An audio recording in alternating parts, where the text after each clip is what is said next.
நீங்கள் பார்த்து கொண்டிருப்பது Tamerica, first Tamil channel from America. Greetings from Canada. I'm Mrs. Raji Patterson and I'm the Director of Women Empowerment of Alliance Creative Community Project. First of all, I would like to thank you for accepting our invitation and coming to our International Women Conference. I would like to give a small introduction about ACCP. The Alliance Creative Community Project is a non-governmental UN-accredited ECOSOC member organization that was established in 2008. ACCP interacts freely and works together with communities towards promotion of peace, harmony, and sustainable developments. We are gathering today for International Women's Day celebration. This day is celebrated on March 8th every year. And this is the day that dedicated to honoring the achievement of women throughout the history and all across the world. This day is for women from all different backgrounds and cultures to be brought together to stand for gender parity and women's rights.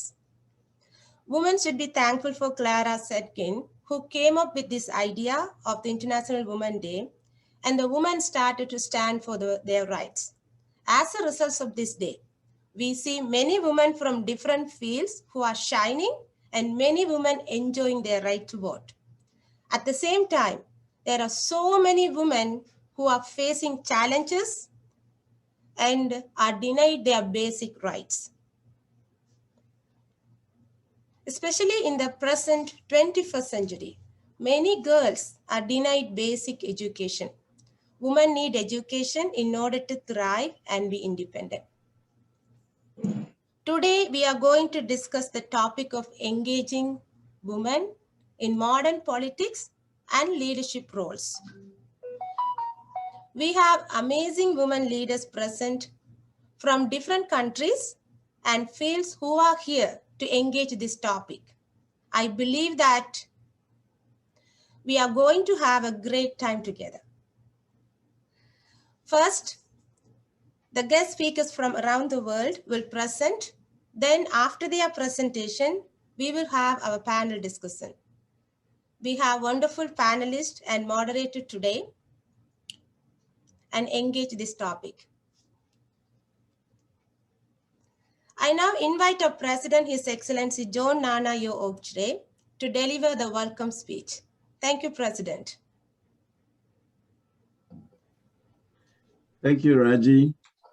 Thank you so much for giving me this wonderful opportunity to present, to welcome our honorable panelists and guest speakers. Thank you so much. My colleague hosts, honorable panelists, respectable speakers, distinguished ladies and gentlemen, our moderator, media personnel, or protocol observed. It is my pleasure and with great honor to welcome you all to our online International Women Conference with the agenda of engaging modern women in politics or leadership. The conference is jointly organized by the United Nations Economic and Social Council Organization Alliance Creative Community Project and the National Educational Trust, by bringing together high-profile and executive women in leadership across the continent to discuss this agenda. As we all know, on the 8th of March 2021 marks the World's International Women's Day with the UN agenda of women in leadership achieving an equal future. I strongly support this idea of women being engaged in modern politics and leadership to bring balance in our societies through leadership. I therefore call upon every participant to stand as an ambassador to campaign on the agenda of women being engaged in modern politics and leadership after this conference. On behalf of the entire ACCP executive members I once again welcome you all and thank you.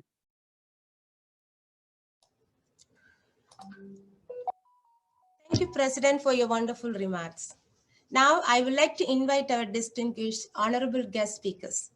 You will be given 3 minutes for your presentation. It will be much appreciated if you all can respect the time frame. Thank you. First, I would like to invite Dr. Chandrika Subramaniam, Solicitor and Barrister of the Supreme Court of New South Wales and High Court of Australia.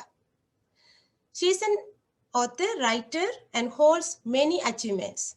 She has presented more than 100 research papers on various topics and wrote 35 books in both Tamil and English. She is also honored with many awards for her amazing services. Let's welcome Dr. Chandrika Subramaniam to the floor now.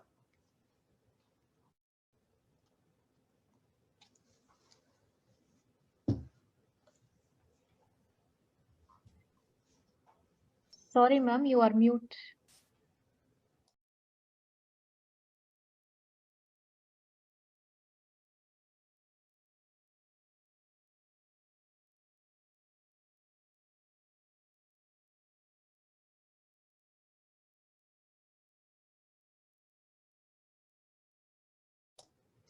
Dr. Chandrika? Is she muted? She is, yes, unmuted. Okay, can you hear me? Because I unmuted. Oh, okay, now. Okay, Go thank ahead, you. please, sorry. Okay. Thank you very much for this wonderful opportunity for me to speak on International Women's Day, which recognizes women as women, the achievement of women, and celebrating women. If you agree with me that leadership is about initiating, introducing, and mobilizing change to the world, then we should also agree that we have much to learn from women. Throughout the world, there have been evidences that across societies and cultures, women have set up examples and developed multiple ways of challenging the status quo of voicing their interest, influencing families, workplaces, communities across the globe. We should admit that women power is capable of managing obstacles, finding ingenious pathways to influence and reliable means to sustain themselves. This has given them the capacity of producing energy and spirit, not only during their lifetimes, but also passing them across generations. Sometimes women are finally given a chance to prove themselves. The phenomenon referred as glass skip, where there is a crisis, they are given the opportunity just to sort out the problem, where they break the glass ceiling and come out and prove themselves. Women prove themselves in such situation.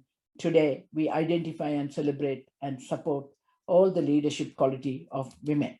However, the whole world accepts leadership by women has not been adequately recognized. Let me complete my speech by quoting living examples during COVID crisis. 3 leaders in particular stand out for different reasons. Angela Merkel, Chancellor of Germany, for her decisive decisions. Sanna Marin, Prime Minister of Finland, got the population behind her. Jacinda Ardern, Prime Minister of New Zealand, with blended direction, care, and empathy in her approaches. With this, may I wish every one of you a happy International Women's Day and conclude my speech. Thank you very much. Thank you very much, madam, for your excellent contribution. And we thank you so much for joining us today. We know that it's midnight for you there, and we are really honored by your participation. Now, I'm honored to invite Madam Elil Caroline, International Legal Consultant and Global Goodwill Ambassador from India.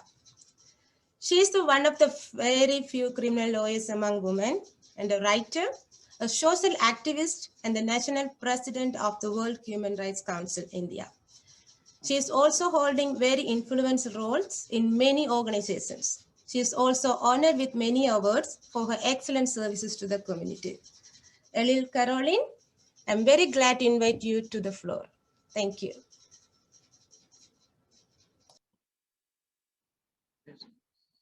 Thank you, Raji. Hello, everyone. I would like to thank ACCP organizers for inviting me to this International Day conference, and I am honored to be part of this elite team to create community project. It's my pleasure to be part of this wonderful event to discuss and put forth my views on engaging women in modern politics. I could not have asked for a better timing than this, since we are a few weeks away from electing out next government in the modern progressive state in India, Tamil Nadu. I would like to be thankful to social organizations like ACCP, which has made a difference in my life and enabled me to play multiple roles. I am an international legal consultant running office in India and in UAE, a global goodwill ambassador, a state president of bigg, Legal Awareness Council, and Deputy General Secretary of BCK, a political party led by Dr. Tol Thirumavalavan in India. Bringing in diversity is a major challenge for us in all the fields, especially in the field of politics. Women engagement is a major challenge where constantly pressurized by deeply ingrained male-dominant society. Even if the women express the talent, it is again overshadowed by gender bias. However, history has produced great leaders, men and women, who have kept the fuel for women's participation in politics. We can name a few personalities like Srimati Indira Gandhi, Mamata Banerjee, and Dr. J. Jayalalitha. Srimati Indira Gandhi was the first and to date the only Prime Minister of India. It is imperative to fulfill the 33% reservation for women in Parliament and Legislative Assembly if we are serious about an equal society. In spite of the claim by all political parties for a 33% reservation for women in Parliament, not even a single political party has implemented the rule within their own parties. This clearly shows the hypocrisy of the male-dominant society and political parties in India. It's only women who can help themselves to come up and shine in politics, since the passage to political success will have many hurdles like male dominance, insults, humiliations, and non-cooperation from our own society to overcome. Let's help each other and make the dream come into reality. Thank you all. Have a great International Women's Day. Greetings. Thank you. Thank you so much, Madam, for your wonderful remarks and your participation with us. Next, I am proud to invite Sainam Shekhani Mohammed, who the representative of the Syrian Democratic Council mission in the United States. Ms. Mohammed has also served as a member of the Kurdish High Commission that later became the Autonomous Administration of North and East Syria, which serves today as the governing authority in northern and eastern Syria. Ms. Mohammed has been a leading advocate for women's rights in Syria for more than 2 decades, and she was twice nominated to run the parliament in Syria. Let's welcome Sainam Mohammed now to this floor. Thank you. Thank you so much. Thank you. Good morning, everyone. And I would like to congratulate all the women in all over the world on this day. As we believe that quite simply that society will never be free without the liberation of women. Our fight against the Middle East most brutal terrorists and dictators would have meant nothing if we did not also fight the oppression women everywhere face in all areas of their lives. Women and men in Syria had fought side by side in our struggle, but we also have created a system that exists nowhere else in the world or in Syria. Autonomous women army with its own separate commander structure. Today, people everywhere recognize that women from north of Syria played a leading role in defeat of ISIS. Behind the front lines, women in our region stepped up to lead in every civil institution we created there, from the local assemblies in their neighborhood to the highest level of the international diplomacy.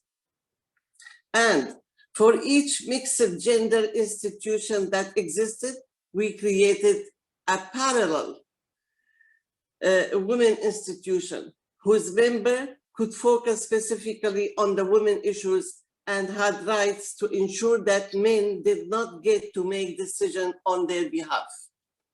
We are proud to have the strongest legal protection for women in all of Syria. Unlike many oppressive regimes in our region, we do not believe that the law should discriminate on the basis of gender. All the rights and freedom we guarantee for our people. This is a clear evidence that our model works. The level of the women representation at all levels of the government in north of Syria in our autonomous administration, higher than any other place in Syria. These women have real power to implement policies that reflect their interest.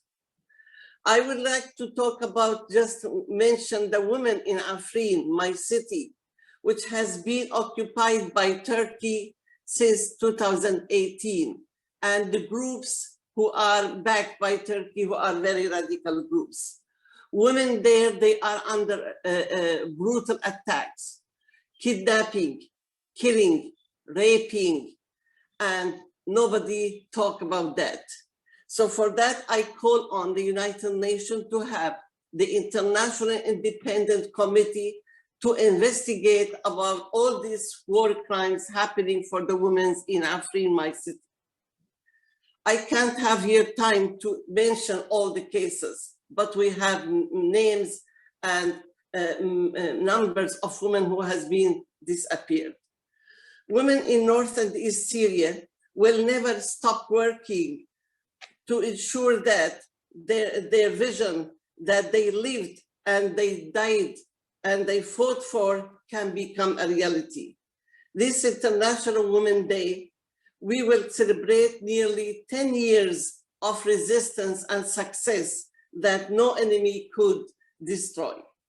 We will continue to build our women revolution and hope that we can be a model for the women inclusion in the future of Syria.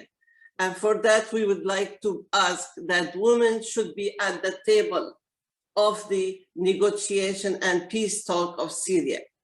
Always women be excluded. When we see that all the international conferences for the peace talk, majority they are men. And for that, we want to see that women should be at this table of the peace talk and the leadership, and that women deserve to bring peace to all the world. Never we have seen a woman as a war maker. Our women in all over the world, they are a peacemaker. Thank you so much. Thank you so much. Thank you so much for your meaningful presentation. Thank you. I just want to know, Mrs. Shamila is here, Shamila Nagarajan.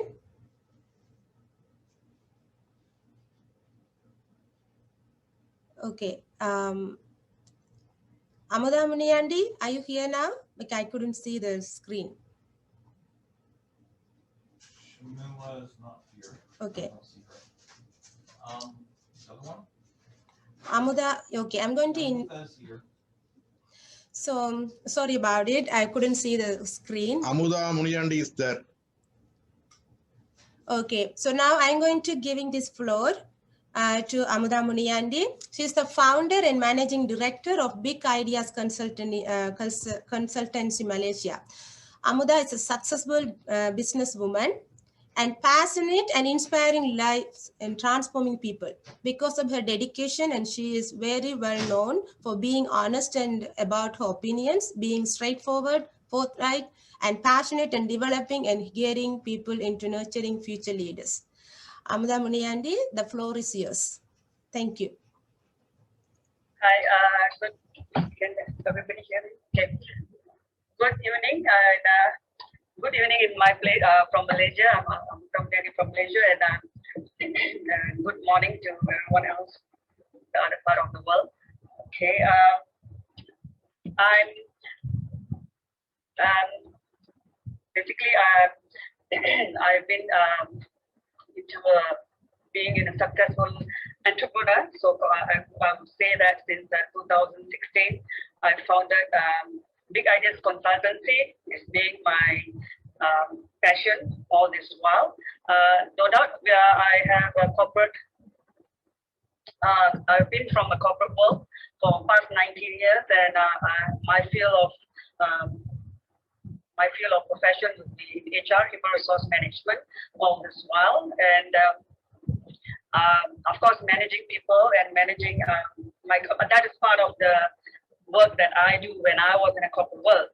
And then when I impacted into developing and setting up my own company, then that's where I started. I founded Big Ideas Consultancy in 2016, and basically our core vision and is about leading the Malaysian workforce into in their training and human resource consultancy by designing and customizing various training modules and syllabus to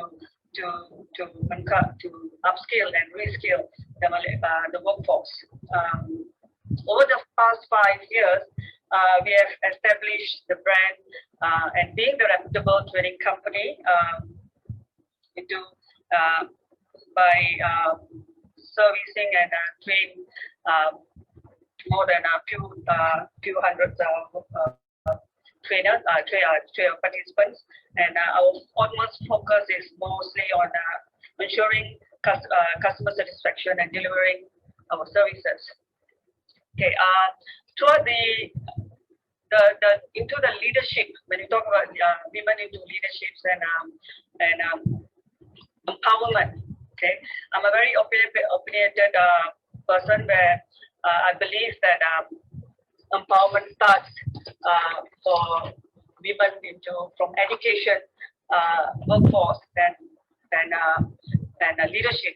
That is the empowerment qualities that every woman should have, and they should be given an opportunity to leverage in all these areas in order for them to empower and lead, and with equality, especially.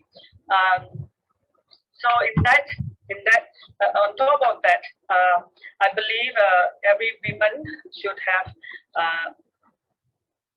the competencies that should every woman carry with them is be confident.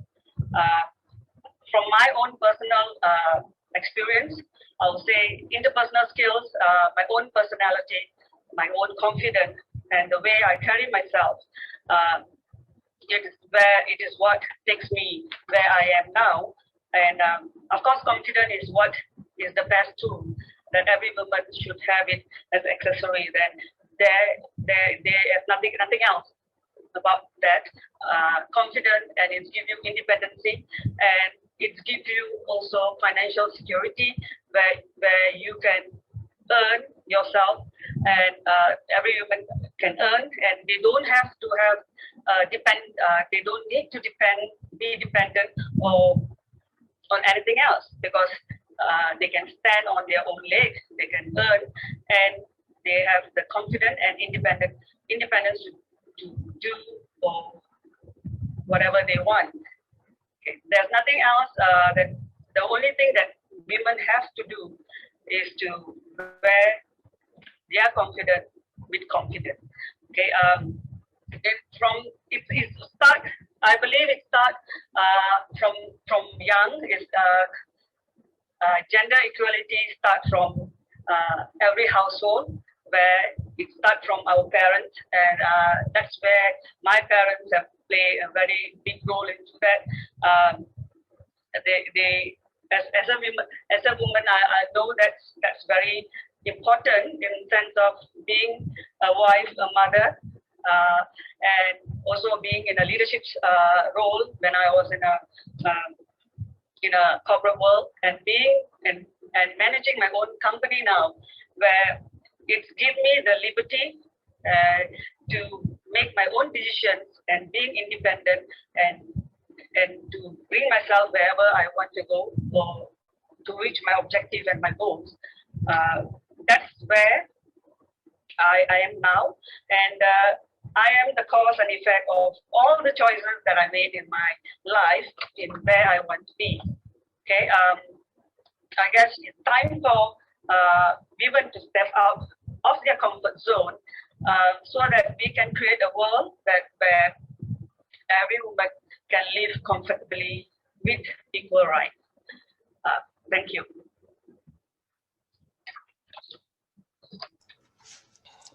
Thank you so much, Madam Amuda, for your delightful speech. We appreciate it.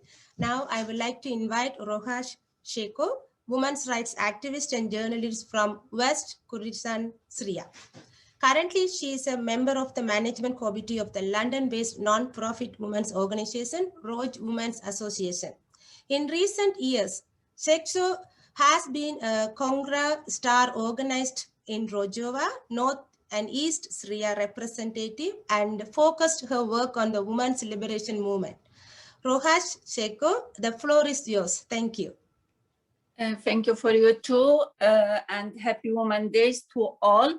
First, let me start introducing Congress Star. It is organization in Rojava, North and East Syria, and it organization based on a democratic ecological women's liberation paradigm.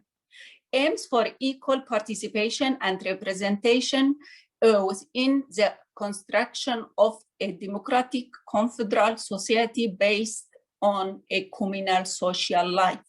It organizes itself on the basis of communes, councils, academies, cooperative, and committees. It takes co-chairing system in general organizing and all committees and institutions its base.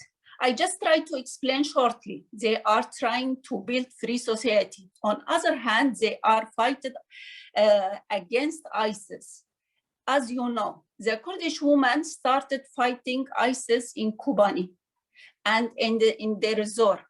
Our aims is to defend ourselves and its will and identity. But in January 2018, Turkey and its allies, such as Syrian militias, began an assault on Afrin canton. This illegal act of aggression was first and foremost intended to change the demographics of region. In addition to an act of ethnic cleansing, the invasion and occupation of Afrin has also been a target attack on women.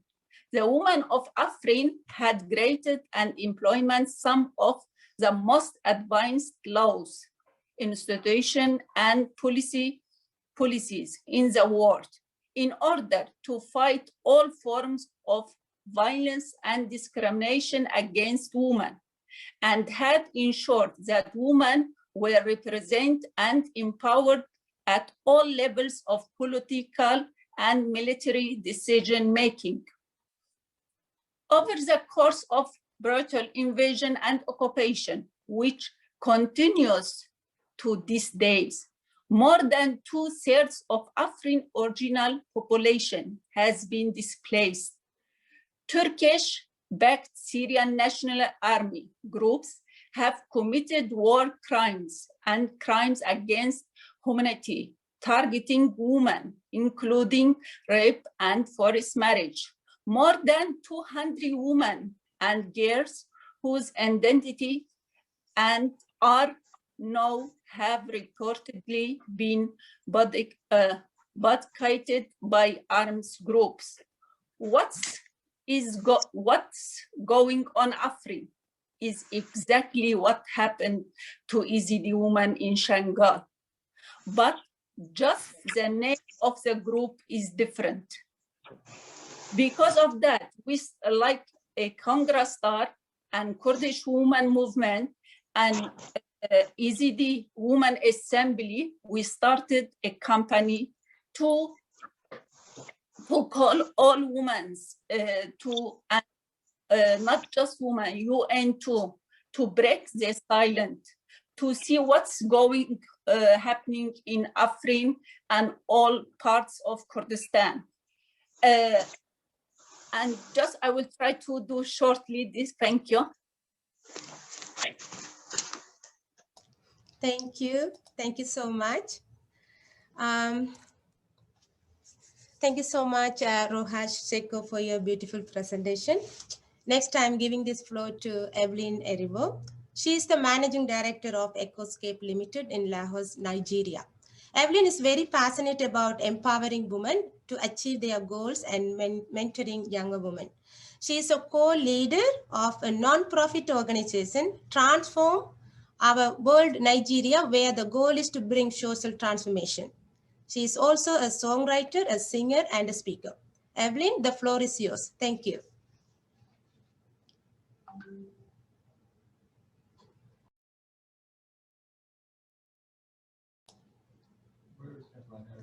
Yeah. Is Evelyn is unmuted? No, she's not. Evelyn, please unmute your mic. Oh, yes, thank you. That's okay. Thank yes, you. good afternoon, everyone. Thank you to the organizers for having me on this platform. I'm joining in from Lagos, Nigeria.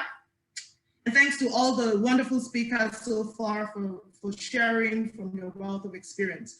I will also be speaking about engaging women in modern politics and leadership. The roles of women in politics and leadership have increased over the years.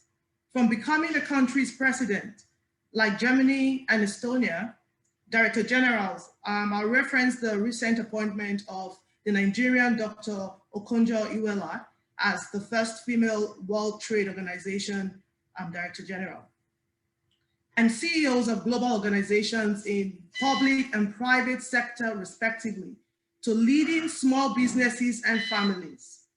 Although the statistics vary from country to country, and there is still much work to do in the area of women leadership in politics and private sector, there is reason to celebrate what women have accomplished globally.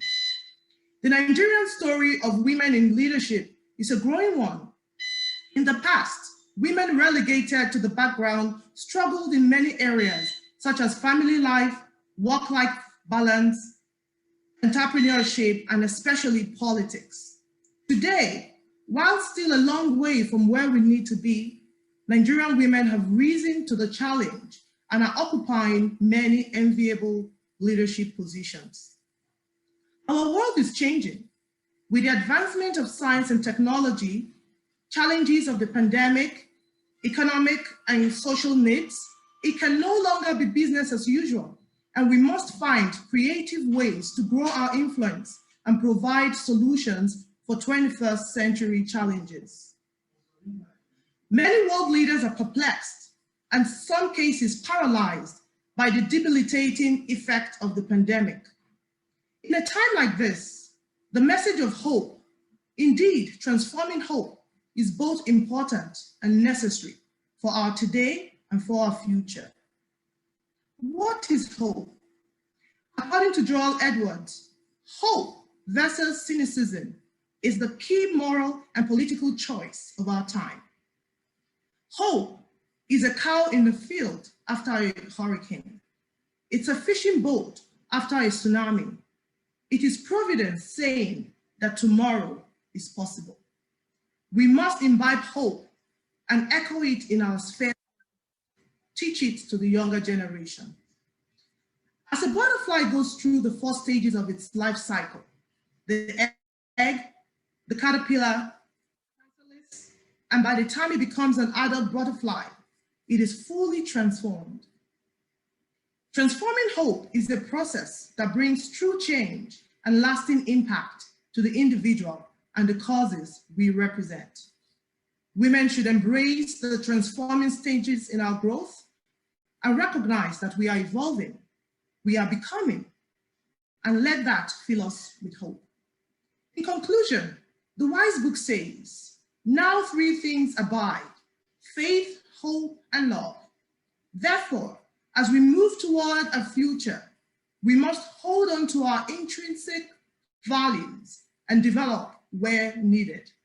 We must embrace compassion, courage, collaboration, knowledge, hope, and love as essential elements for the modern woman in leadership. Thank you. Thank you so much. Thank you so much, Evelyn, for your wonderful speech. Next, I feel honored inviting Larina Abdul Haik, lecturer, Sabrahamu University of Sri Lanka. Lecturer Larina is a composer, singer, writer, and a translator. She published a number of translated books. She is actively involved in empowering women and has received many awards. She has also created some documentaries, notably Crossing Fires 2006, a program exploring women multiple experiences of war and peace in Sri Lanka. Let's welcome lecturer Larina to this floor. Thank you. Hello, Assalamu alaikum wa rahmatullahi wa barakatuhu. Peace be upon all of you. First of all, I am really happy to join with you all here.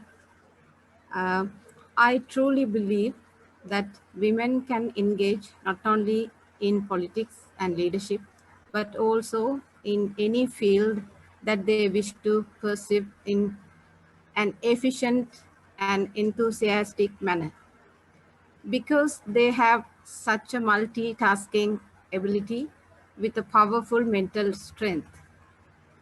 But as you all know, there are many obstacles that we women face in our society, especially in the third world societies, in the name of culture, tradition, religion, etc., such as the concepts and ideas which undermine women as a vulnerable second sex, which are established in the mindsets of men and women for decades. Humiliations and condemnations against women who are in public domain, and less opportunities and supports to come forward and contribute in the field of public domain. For example, in Sri Lanka, although there are many Muslim female lawyers who got law degrees in national universities, they are refused and reject to serve as a Qazi judge just because of they are females. But the opportunity is given Muslim males who are retired from public services, although they do not have any background in the field of law. So just because of their biological gender, because they are males, those Muslim males are appointed as Qazi judges. This is a total discrimination. Likewise, there are many discriminations which are very hard obstacles that our females are facing even in this modern century. So to overcome from these kind of obstacles, we have to empower more and more our women and young girls by spreading awareness through the education, art, and other social activities like this kind of conferences, etc. Also, in such efforts, we must join moderate men as well. Even today, we have such a broad-minded and moderate female males here. It's a pleasure, actually.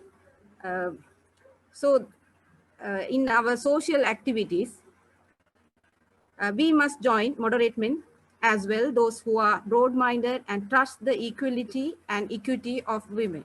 Moreover, I would like to request kindly the UN to take much more proper measures to empower women, especially third world women, and make strong platforms to increase and encourage women participation in public domain. Thank you. Thank you so much, Larina, for your meaningful presentation. We really appreciate it. Now we are going to invite Mrs. Sharmila Nagarajan from Singapore. She is the chairperson of Valley Ventures Inc., an international commercial and cultural development forum.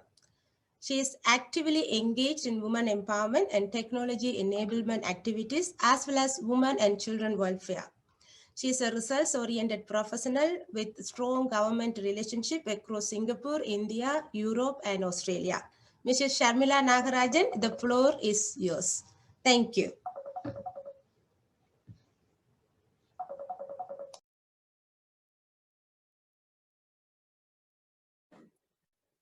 Good evening, everybody. Can you hear me?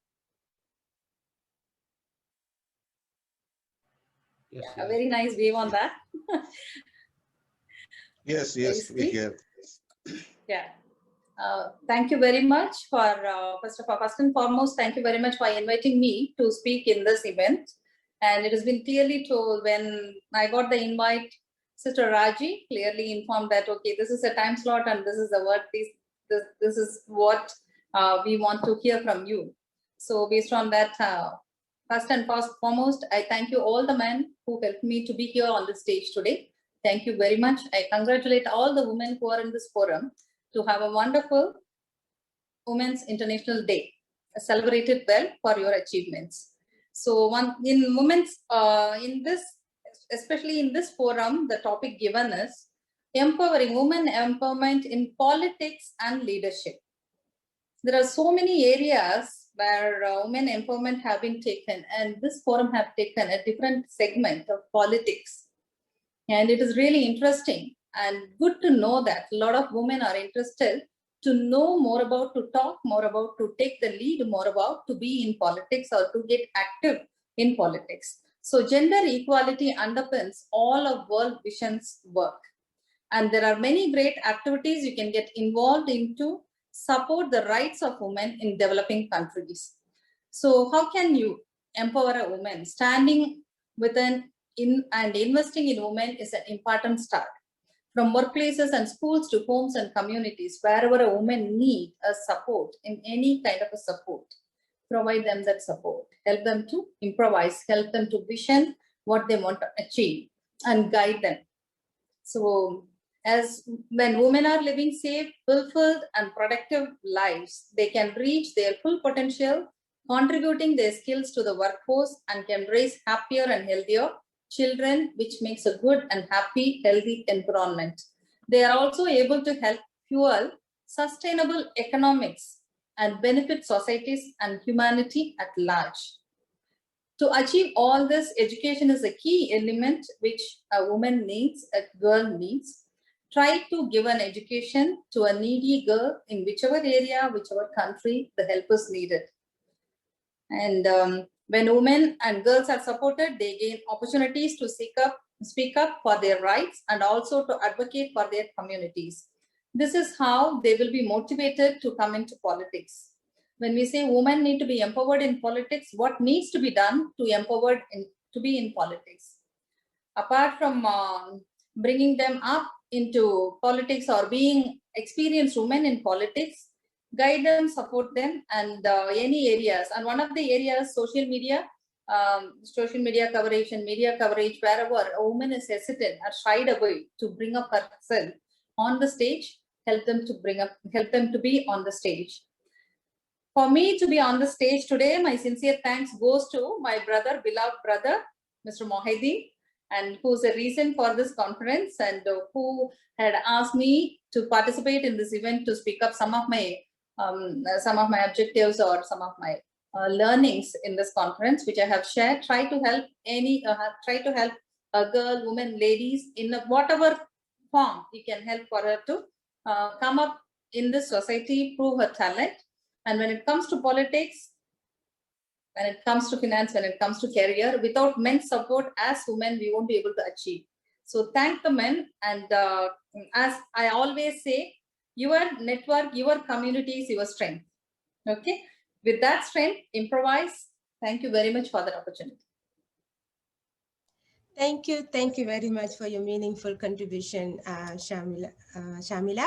Next, I shall call upon Reverend Paulina Wilberforce, International Coordinator of Alliance Creative Community Project Ghana. She is active in social work and very dedicated woman. She contributes to empowering young ones and mentoring them into great leadership roles.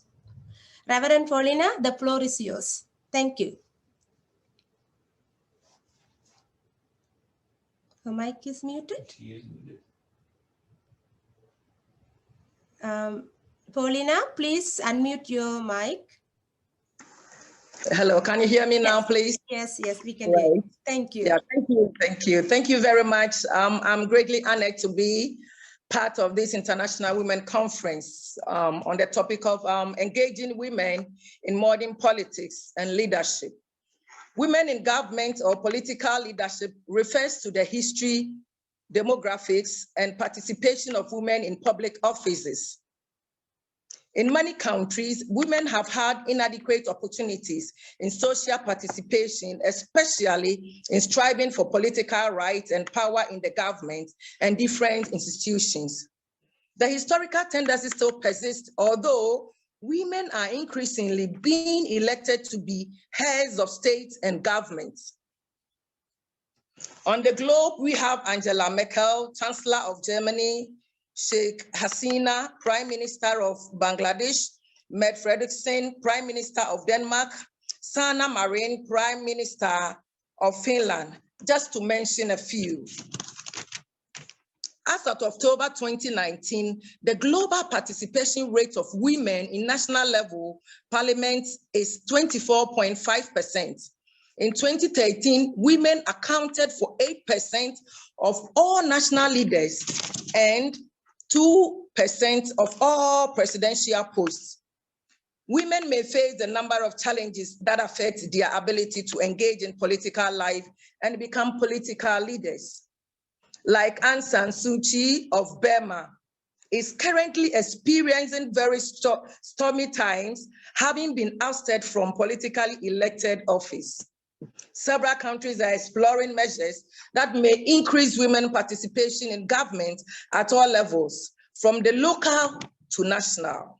In Ghana, for example, women in parliament are 13.5%, according to a 2017 statistics, whilst present total parliamentarians stand at 275, meaning the women representation is about 37 women. Even though women have much less access to resources than men in Ghana do, there has come a rise in women interest into the once men-dominated territory of politics and general societal leadership. In Ghana, most recent presidential and parliamentary elections held in December 2020, the largest opposition party, National Democratic Congress, NDC, a woman professional, a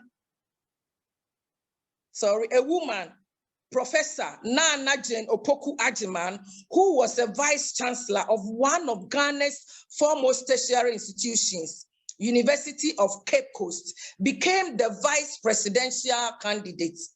To this end, we in Ghana in particular are witnessing a rising, changing in the trend where women are taking the bull by the horn and engaging in too-much politics.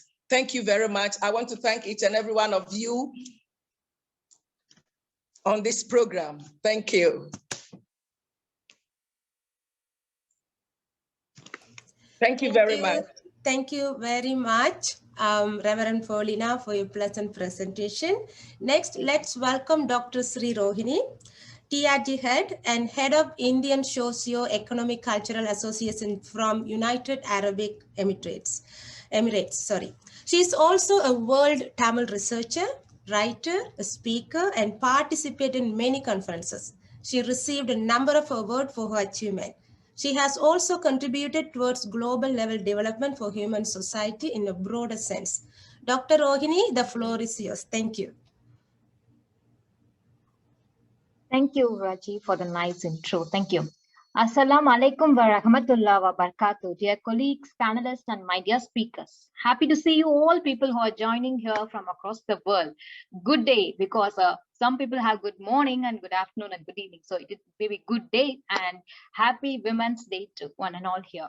Thank you all for your commitment, enthusiasm, and determination to make a difference for women. And thank you especially to ACCP, Raji, and National Educational Trust, Dr. Muhyiddin, for this International Women Conference hosting today's event.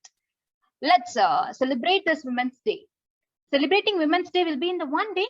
No, never it will be. We are to be celebrated every day, right? We are doing many more activities. And it to be honored on one day. Yeah, it's pleasure. Women's Day clutches a great significance and it becoming a custom year after year. Moreover, the celebration is a sign of appreciation, respect, love, and care. All the legendaries are said about their countries and how to engage women in politics and leadership. I am here to say about in UAE. UAE is an United Arab Emirates. It's the southeast end of the Arabian Peninsula. So here it will be the 7 Emirates is joined. So United Arab Emirates is an example of rapid and successful development story, which you can see in the terms of infrastructure, economy, country, all progress behind the backside of the women. The UAE's achievement is perhaps best typified in the evolution and growing prominence of Emirati women as well as the non-Emirati women partners and contributors in this remarkable national production. You see here, women will be account of percentage 49.3% of the national population according to the census. Is here it is the forefront of the workforce in UAE, both the government and as the growing sector. Because here His Highness, we will say, they are empowering women and provide them with equal opportunity. The status of women within the UAE has flourished in parallel country growth since the federation was established from 1971, and we are proud to be here because the Ministry of State, Federational National Council Affair, challenges associated with the women's progress. They want first the preference to the women's progress because the UAE country is the role model for the women's, how they are the backbone of the family is same that the social structure of UAE. So ongoing society and dynamic modern, this has been taken place every day over the last 36 years. If we see the commitment and enthusiasm means in UAE at 2007 United Nations Development Program Millennium Development Goals, we have targeted many areas where the women are behind in their education or cornerstones of any successful society. So how we can achieve that to make that financiers must be challenged into women's NGOs and measures for the women's participation in economical rights. Am I right? Yes. Women's active status and achievements are a product of far-sighted policies. Many are there. Constitutional and legal protection, equality, social justice, ensuring safety. These are the article with here a legacy of UAE's founding father, Sheikh Zayed bin Sultan Al Nahyan, His Highness, is he made a broader wide view. Women have the right to work every way and to contribute to society like men. Women deserve the right to occupy the high position. He made it very clearly.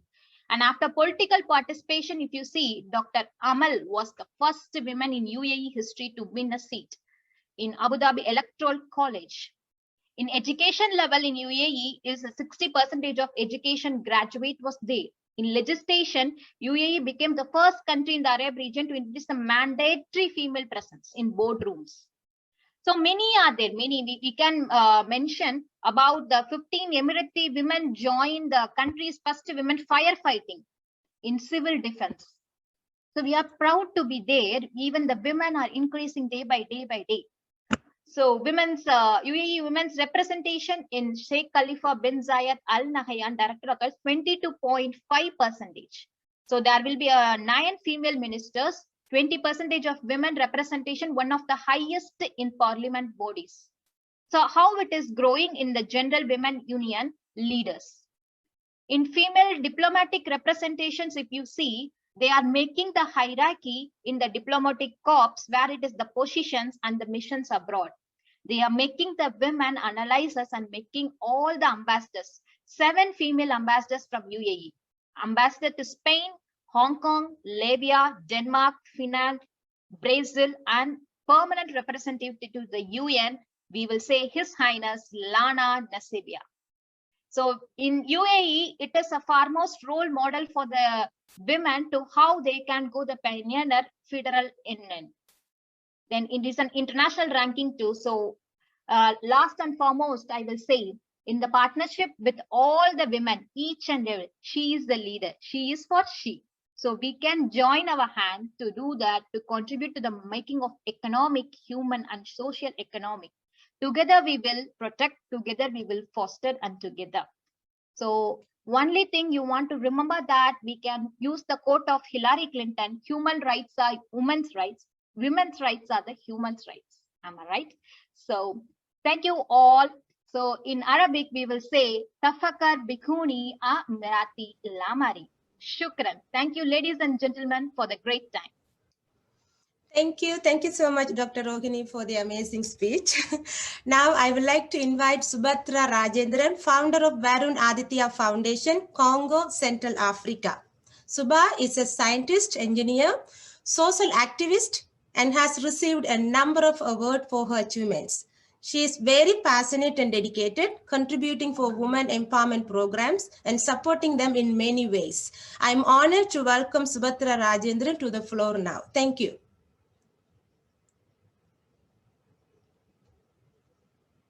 Subhatra, your mic is unmuted. Please unmute your mic. We couldn't hear you.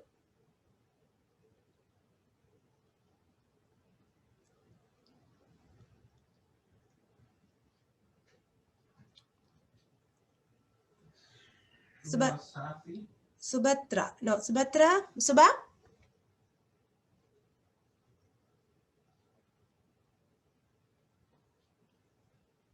Okay, maybe we will move to the next one. So she's here, but I think her mic is unmuted. Okay, so now we have a video message from Dr. Swati Vijay Kulkarni, Consul General, Consulate General of India, Atlanta, USA. Due to circumstances beyond her control, she was unable to join us today, though she kindly sent us her video. I'm going to share her video now.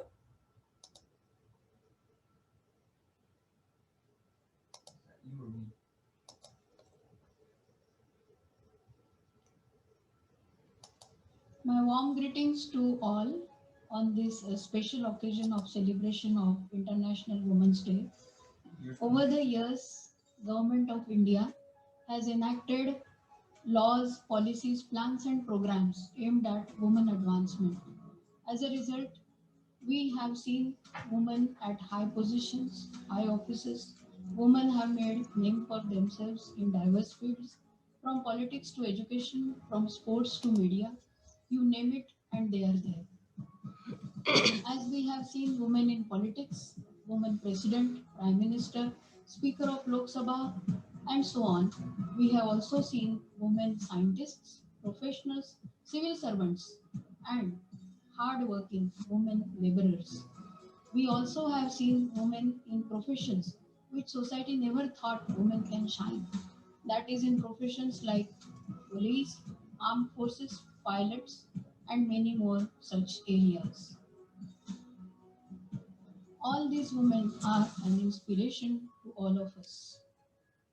Just to give you some statistics, following 2019 elections, the 17th Lok Sabha saw highest ever representation of women at 14.3%.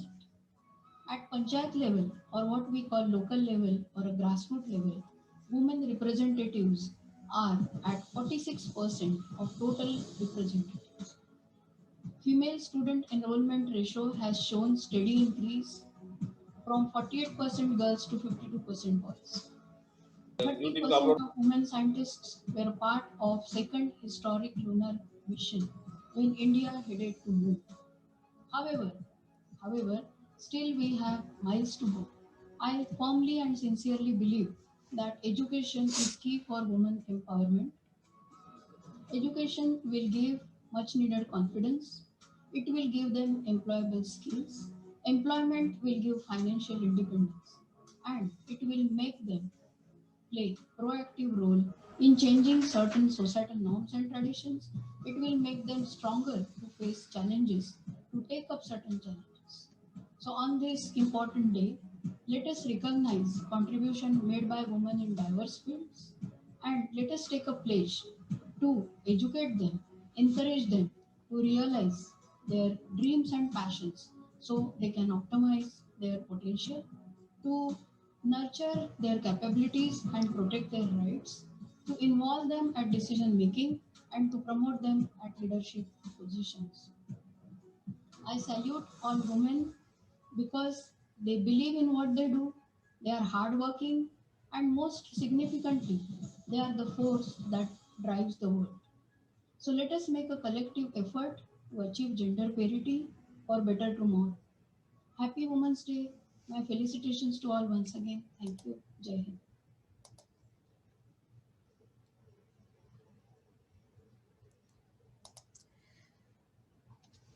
We appreciate the commitment and the time Dr. Kulkarni put in to prepare this video for us.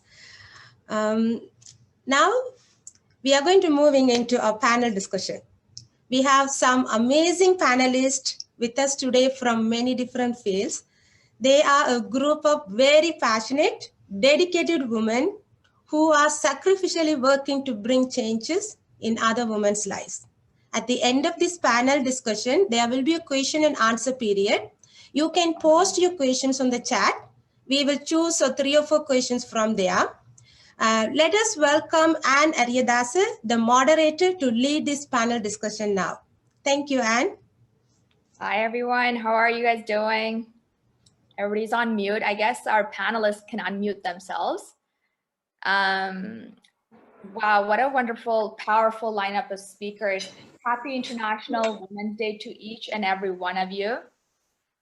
Thank you so much for joining us from different parts of the world, from different time zones. The theme of this year's International Women's Day is Choose to Challenge. Challenging the norms of gender inequality and biases can only make our world more inclusive and makes for a progressive future. I'd also like to thank ACCP for including me in this event as a moderator. I am proud to introduce our panelists who choose to challenge the system we live in, making this world a better place in their own way. Please help me welcome Sumusati. Sumusati, you can wave a little hi so our audience can know who you are. She's joining us from Canada. Sumusati is a vice chair for the Canadian Union of Public Employees and represents approximately 1,100 public servants to create safe workplaces. She also has over 11 years of government frontline casework experience, helping individuals and families facing multiple barriers, including mental illness, addiction, unemployment, and homelessness.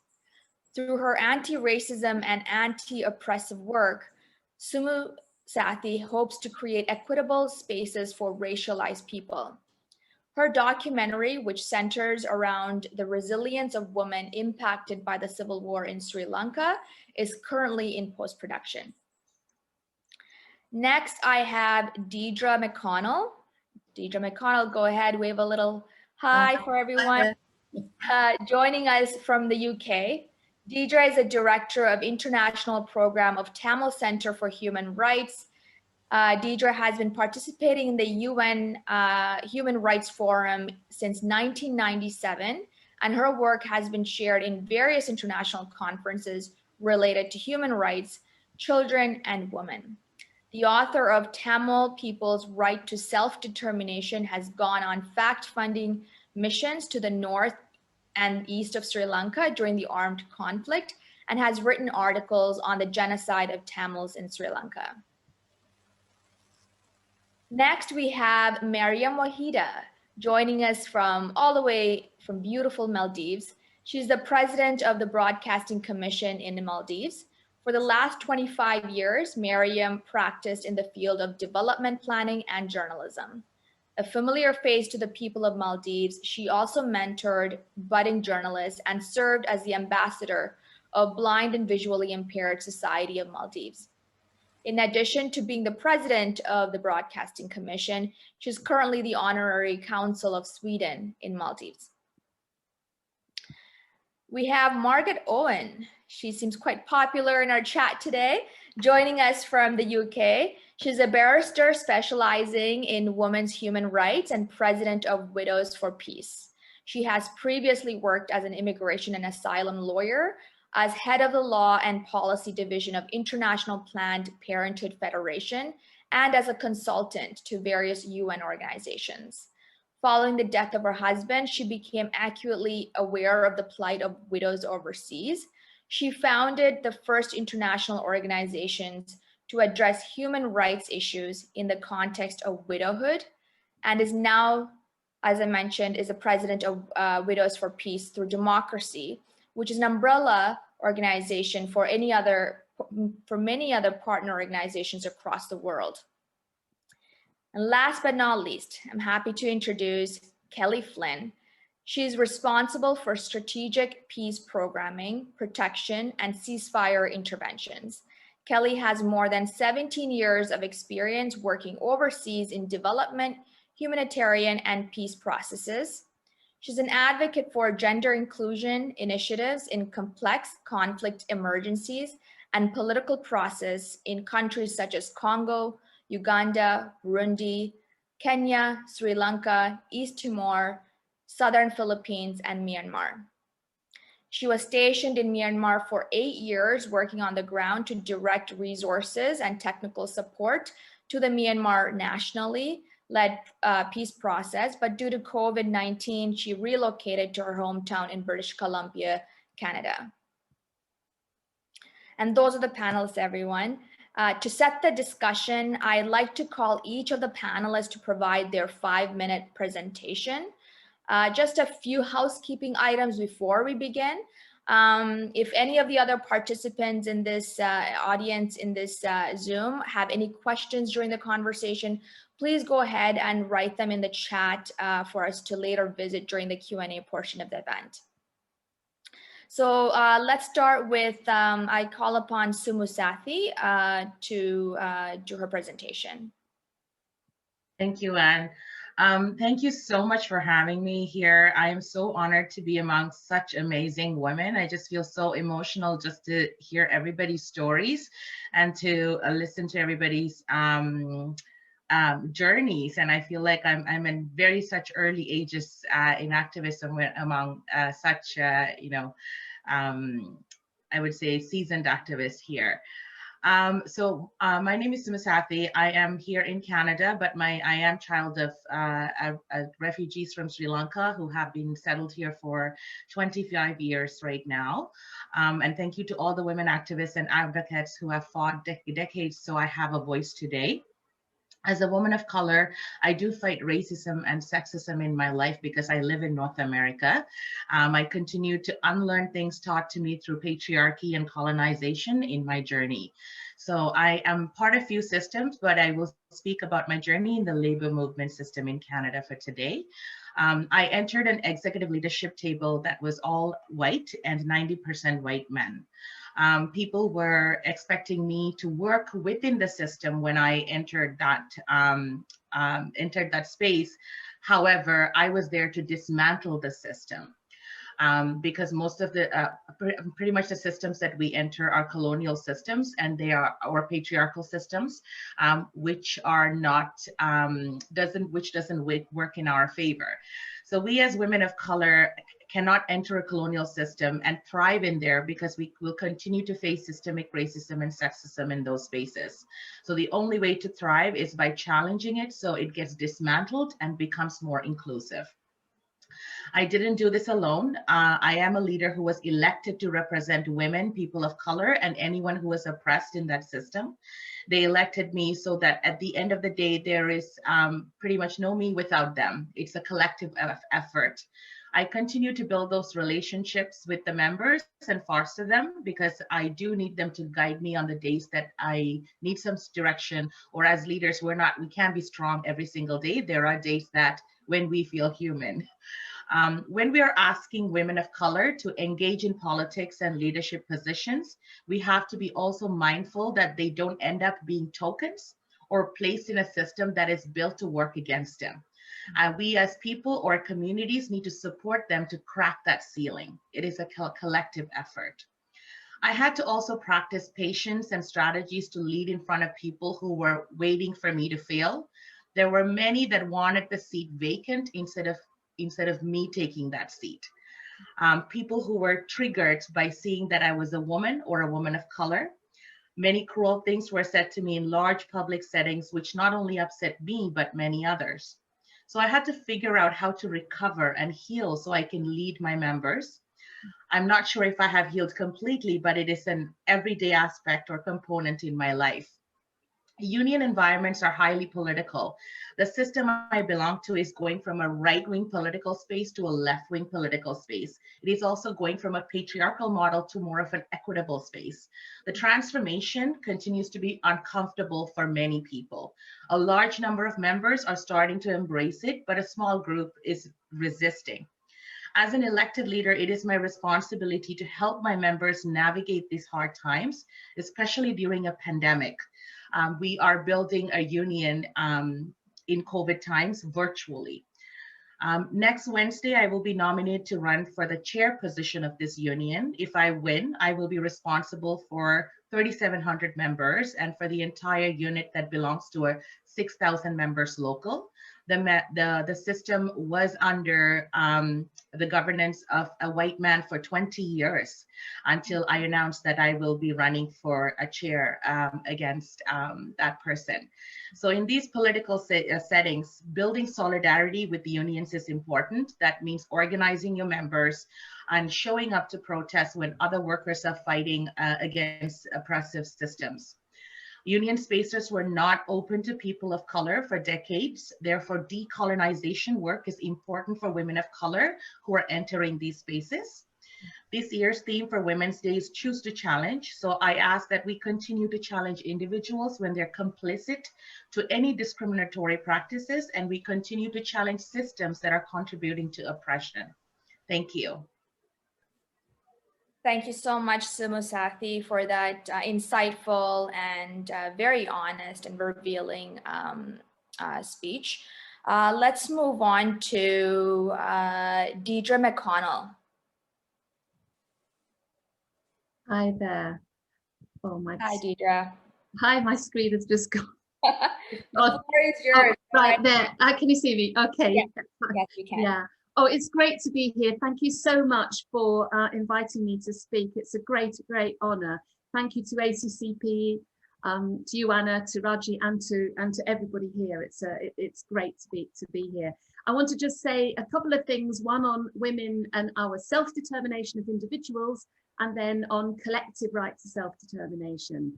So as individuals, you know, we draw our strength and inspiration from our own wells, spiritual, emotional, intellectual, and those of our communities. And we've been hearing so much already about everybody's individual strengths. We're all different, and that's a reason for celebration and growth, nurturing ourselves and each other and looking outwards. I'm often very inspired by the poet Audre Lorde. We gain from each other in the knowledge that our real power is rediscovered in solidarity amongst us. So I feel today is very much celebrating in that. And I see somebody's banner which says we create more leaders, not creating followers. I just think that's wonderful. So as women, we open our eyes to living conditions, poverty, injustice around us, find our voice, and we turn our sadness, anger, and frustration into anger. We've seen the vote, people have been talking about the vote from New Zealand in 1873, right through to Saudi Arabia in 2015, and political leadership of nations, already been referred to in several different countries. I'd like to also mention the global human rights leadership of Mary Robinson, former President of Ireland, and Louise Arbour, Navneet Pillay, and now Michelle Bachelet, former President of Chile. And these are wonderful women who are presenting and really pushing forward human rights for all, children, women, everybody. Now, to say a little bit about my personal experience, I witnessed the situation of the Tamils in Sri Lanka, as Anna has suggested in the introduction. Encountering the reality of genocide, violence against women, rape as a weapon of war, the situation of war widows, and the systematic oppression that I saw with my own eyes really confronted me as a British woman in terms of identity. How do we work to produce change? All the things that Samusati was just saying as well are very meaningful to me in terms of our differences work together and fight and tackle and dismantle injustice. So I met Tamil women at every level of the collective struggle, socially, culturally, politically, legally. Women have contributed as commanders, generals as well, and as soldiers too in the liberation movement with massive courage, dedication and bravery. The story of the Tamil women, of course, we know there was a difference in 2009. I'll just come on to that in a minute. But during the time of the height of the struggle and in the north and east, what I saw with my own eyes, the equality of the situation of women, the dismissing of the situation of dowry for women, and the promotion of equality and leadership and for skills with women was phenomenal. And this is really, really important. So I've written on this and I've spoken to the UN a number of times, and I'm very passionate about this because it's sometimes seen, well, it's definitely seen by the international community in more of a just light now in terms of the reality of the genocide, the need for accountability of the Sri Lankan government for its war crimes, its crimes against humanity, the slaughter in 2009 of near on 100,000 people. This is a very slow process of bringing it to courts, but the international community, the UN must make a stand, the member states must make a stand. One of the hopeful things is that over the years, over the decades, the documentation has been very extensive in terms of all the treaty bodies within the UN, and the Office of the High Commissioner's report is very, very detailed and really enunciates the need for the war crimes and the crimes against humanity to be made accountable by the Sri Lankan government. The 4 pillars of colonization, Buddhicization, Sinhalization, and militarization of the north and east of the island of Sri Lanka continues to be horrific. People think it's a post-war period, but it's not a peace. It's not a peace without a massive oppression that, of course, has been there for 70 years.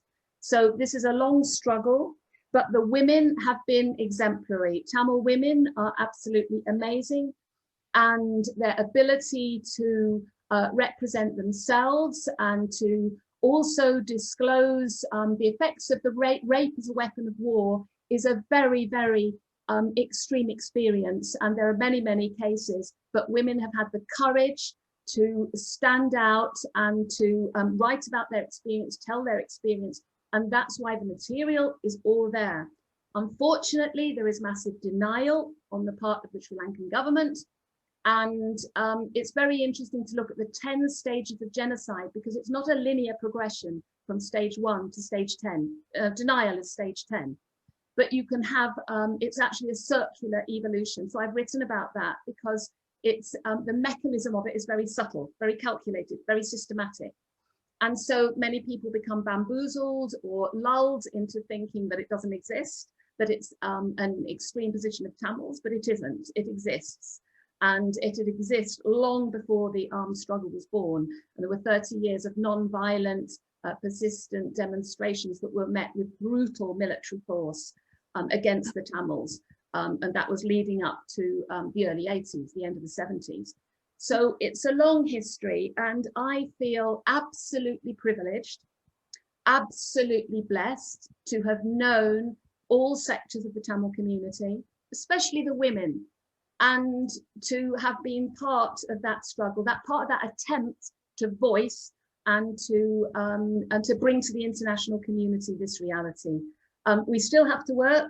There continue to be the oppression, but there is the documentation and there is the will. But the problem with the UN is it's a club of over 190 states. So you need a massive you need a lot of countries to tip the balance in order for there to be really meaningful action and resolutions and so on. Some countries are doing what they can. And I'll stop there. I hope I haven't gone over my 5 minutes. Sorry. That's okay. Thank you so much. Thank you. Thank you for that wonderful insight. We're moving on to Mariam Wahida.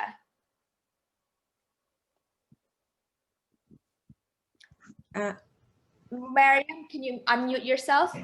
Sorry about that. Thank you, Anne. Sorry about that. Mariam. Yeah, Go ahead. Very humbled by your introduction. Bismillahirrahmanirrahim. Assalamu alaikum and good evening from the lowest lying country in the world. I'm sure you must have heard about the Maldives. You always hear about the beaches and, you know, it's around 7:22 here. Of course, it's a very geographically beautiful country, but today we are talking about women. So we also have the same issues, what we are discussing. And I'm so humbled and privileged to meet such experienced and such distinguished women on this panel from young to all ages. Thank you very much for inviting me, Raji. And Alliance Creative Community Project, thank you very much indeed for having me on the panel, because, you know, this time is not easy. I wish I was meeting all of you all, you know, face to face, you know, we could shake hands and say hello, but, you know, it's a difficult time. Hopefully we pass this and one fine day we get to meet. Well, Maldives is a male-dominant country, especially if you look in the past. But then I can also say that Maldivian women are enterprising and active. Since we have the tourism industry and the fishing industry is our second, so women are always actively engaged in these industries. So women thrive to, you know, be in the decision-making levels and come and rule out in the country. But then the past 10 years have shown a little bit of difference, I would say, because we see women leading in the judiciary, women leading in media, women leading in politics, but it's a very small percentage. I think in the world, we are, like, when it comes to decision-making levels, we are around like 136, 154. So for me, it's not good. I started as a journalist long time ago. And then when I was a television journalist, of course, reporting live, and very few women were there. But then I was always very enthusiastic, you know, not to be on television, but of course, reporting about people. And I was thinking it's so important for women to be in media because they bring out the stories from the home. So when the tsunami hit, I got a very good opportunity to move around the country and bring the stories of women, children, and, you know, how affected. I even traveled to Galle in Sri Lanka, where I met a lot of women and children, and of course, men who have been supporting us all the time. So for me, I thought that journalism thing, I was only 18 years old, and then I thought I was a student. It was so important for women to be in this field, you know, to bring out our stories. So that was for me, my inspiration to be in the field. So I was like doing TV a lot, and then I went and did my education and came back, and then still like part-time in television. But since I specialized in economics and development, I used to be more interested in the planning side. So when I went to the government to work for 11 years, there also I found that women had a difficulty to come in the management level and in the civil service, like women rule here. But then when it wants to come up to the decision level, there's always a second thought. So there I found a lot of things. And then during those development work, I also found out that, okay, we are blessed, we have everything around. But then there are a category called special needs, where I moved on to plan. And there are women around in these categories who also need to come up. So that was my area of work for a very long time. And then, of course, now I am the Broadcasting Commission's president. That was also a very tough journey. When I first applied for the job, I was rejected. From the parliament also, I was rejected. Though I got the fullest marks, I was rejected. Second time I tried, this term. Second time I won it through marks and through interviews. So, you know, here also to climbing up is a little bit difficult, but then with this political revolution, we see a lot of women holding, like around 5-6 of them are in 80 of them parliament members. In the cabinet, there are around 3 to 4 ministers among 17 of them. So slowly Maldives is moving on, but with this political revolution, we see a lot of people in the decision-making level trying to make it up. So this is also just a normal country where women, of course, have their own privileges, but mostly there are many, many disadvantages for them to come up. So I think this country also needs to do a lot of work for the women, especially for the development of women, and especially holding their posts in development and also in decision-making levels. We need to do a lot of work. So I think I should stop there and give it to the rest of the panel. Thank you very much. Hello from Maldives again. Thank you. Thank you for sharing your experience. We are now going to move on to Margaret Owen. Hello, everyone. Can you hear me? Yes. You are all absolutely incredible. I can hardly speak after all of you because you've just been absolutely amazing. And thank you, ACCP, for inviting me here. And Dee and Sinam and all of you who spoke about Tamils, who spoke about the Kurds, who spoke about the Yazidis.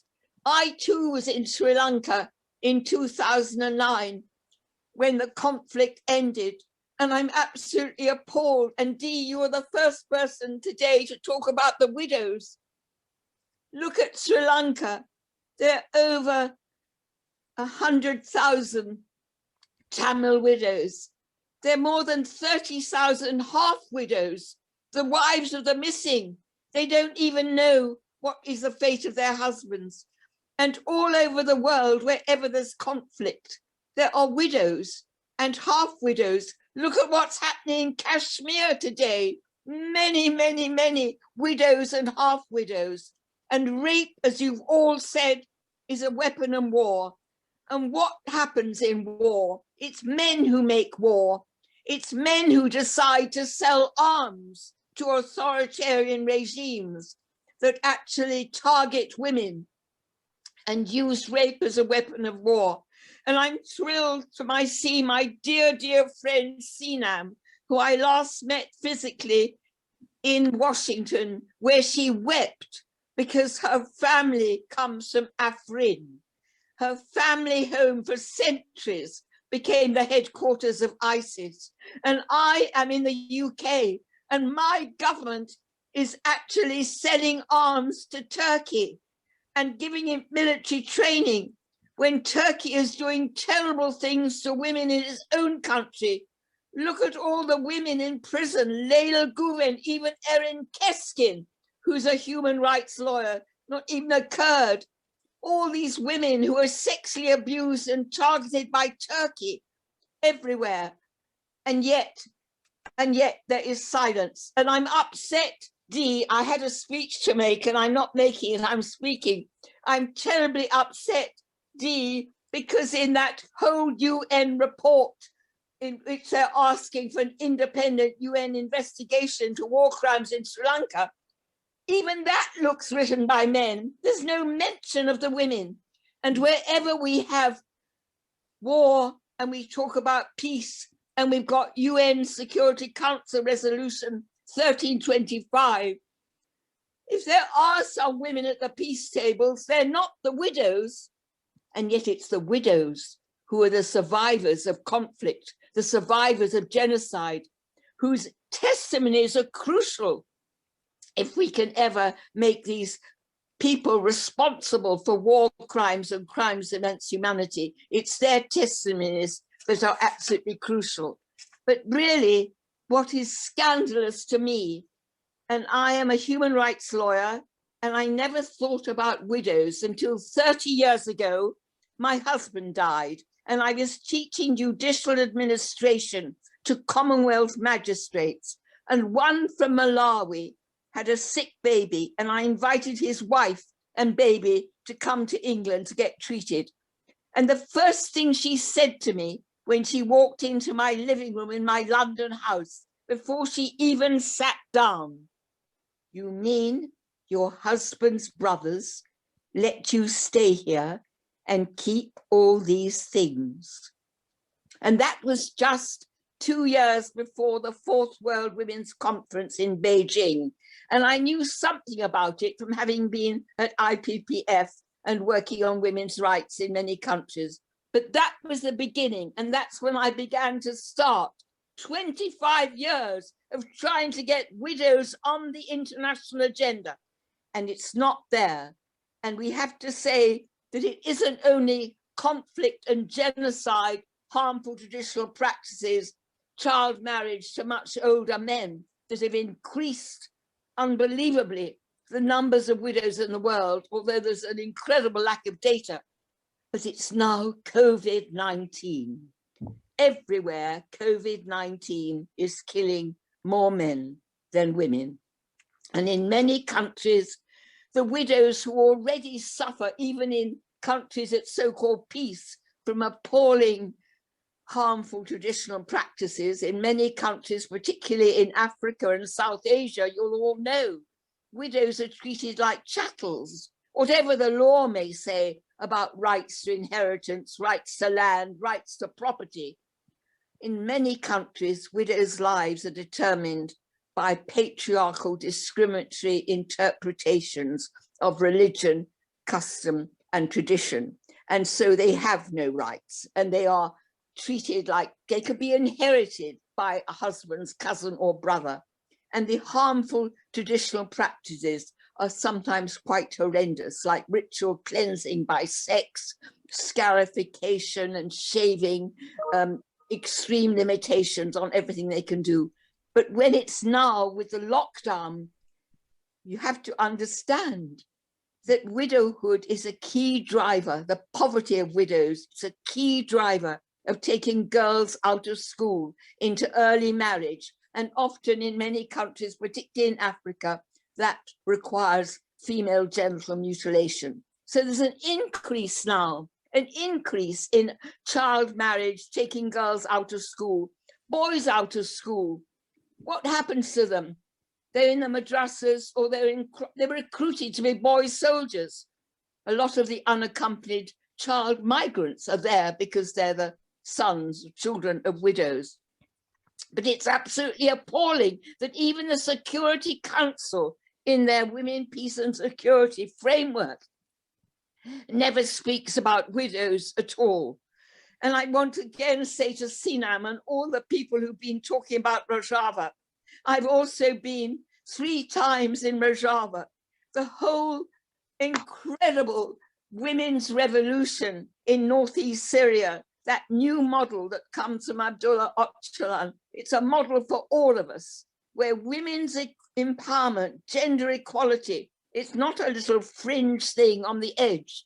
It's absolutely central to any free and democratic society. And that comes from Öcalan, who said, you cannot have a free, just and democratic society unless you have women's empowerment and gender equality in the middle of it. But also, I'm trying to get widows onto the international agenda. It's appalling that in 25 years since Beijing, going every year and this year virtually to the Commission on the Status of Women, widows barely ever appear in the agreed conclusions. And again, we're trying, all of you, please keep lobbying your governments that you do get widows into the agreed conclusion, because the priority theme this year is women in leadership and a way of ending violence against women. And please look, because this African group have now agreed, the Sierra Leone's put a whole lot of into that document. It seems to me scandalous that indigenous women, older women, young women, migrant women, all have paragraphs for them in the draft agreed conclusions at the Commission on the Status of Women, but there's nothing about widows at all. And you see widowhood in so many countries, it's a root cause of expanding poverty and equality down across the generations, because they take their children out of school. So that makes the country more unstable, and that poverty and inequality actually is a fuel for future conflicts. And so it's terribly important that widows are supported to form their own associations and actually be represented in all sorts of key decision-making bodies, such as peace accords, constitutional reform, law reform. And I do beg all of you to ensure that widows' voices are heard at every level, and that somehow widows are given the capacity training so that they can articulate their needs and actually describe their roles. But please don't anyone let you, we have to dispel the myths that widows are mainly old people, because many widows are children. They're married off when they're small children. Some people, some widows have been widows all their lives. But also it's important not to see widows exclusively as victims of violence, but to actually recognize and support their key social economic roles, not just as sole parents of children and looking after other people and dependents in their families, but also because they're farmers, market people, they're working on the land, and yet often they have no rights to land. And also, before I finish, because I haven't even looking at my watch, remember also that many, many widows and half widows and their children. Look at the women who came from Afrin, hundreds of thousands in Shagra, are living in the most sordid and terrible refugee camps. Think about the Rohingya widows. There's a camp in Cox's Bazar in Bangladesh that actually is a widow's camp. Even in Al-Hol in Syria, the Kurds can't and shouldn't. The Kurds cannot take responsibility for all these jihadis who are now, one of those women who are there with their children went to Syria to kill or to torture. Many of them were seduced, were misled, regret it. And it's really incumbent on all our countries, where there are our own people in those camps, that we bring them back and they face justice or rehabilitation in our own countries. Because that is, I'm appalled that my own country, the Supreme Court last week, refused to allow Shamima Begum to come back and have a right to justice. She's still left there. She left this country when she was 15 years old. And I think this is an appalling backdrop. Also, I have to say that we are all responsible in the West as well. If our governments are selling arms and giving military training to authoritarian regimes, we become complicit in war crimes ourselves if our governments actually trade and arm countries which target women. Conflicts create widows, and I implore you all to help us. And please join us on March the 17th, when we have a parallel event at the Commission on the Status of Women, in which we launch our dossier, which will really give evidence of the appalling discrimination and human rights violations that widows suffer in countries all over the world. I'm sorry I haven't spoken as brilliantly as all the rest of you, but I'm absolutely thrilled to be here, honored to be invited, and thank you very, very much for all your brilliant speeches. Thank you. Thank you, Margaret. You spoke beautifully and passionately. Thank you so much for sharing your experience and that information. We'd like to now move on to Kelly Flynn. Hi, Anne. Hi, everybody. Raji and the team, thank you very much for inviting me to speak. I'm not sure if I could go after Margaret. That's a tall order. But maybe I can build on some of the really heartfelt things that she just spoke of. Normally I should be in Yangon, Myanmar, but I'm not. Sorry. For those of you that are watching the news, you will know that a coup happened in Myanmar on February 1st, and a country of 54 million people fell apart.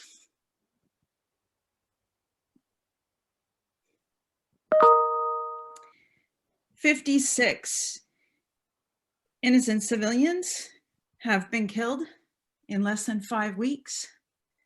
Over 2,500 have been detained where their whereabouts have not been confirmed, and they have not received legal access to legal assistance. There remains over 1 million stateless, undocumented Rohingya outside of Myanmar, and equal to more or less another 1 million inside Myanmar who face discrimination, conflict, and uncertainty in an uncharted, unpolitical, known future without no sense of legal documentation. Myanmar is a country where 52% of the population are women. And currently, right now, I would say approximately 45% of the protesters on the streets around the country are women. And they go out there with longies, sarongs, plastic hard hats to defend democracy in their country.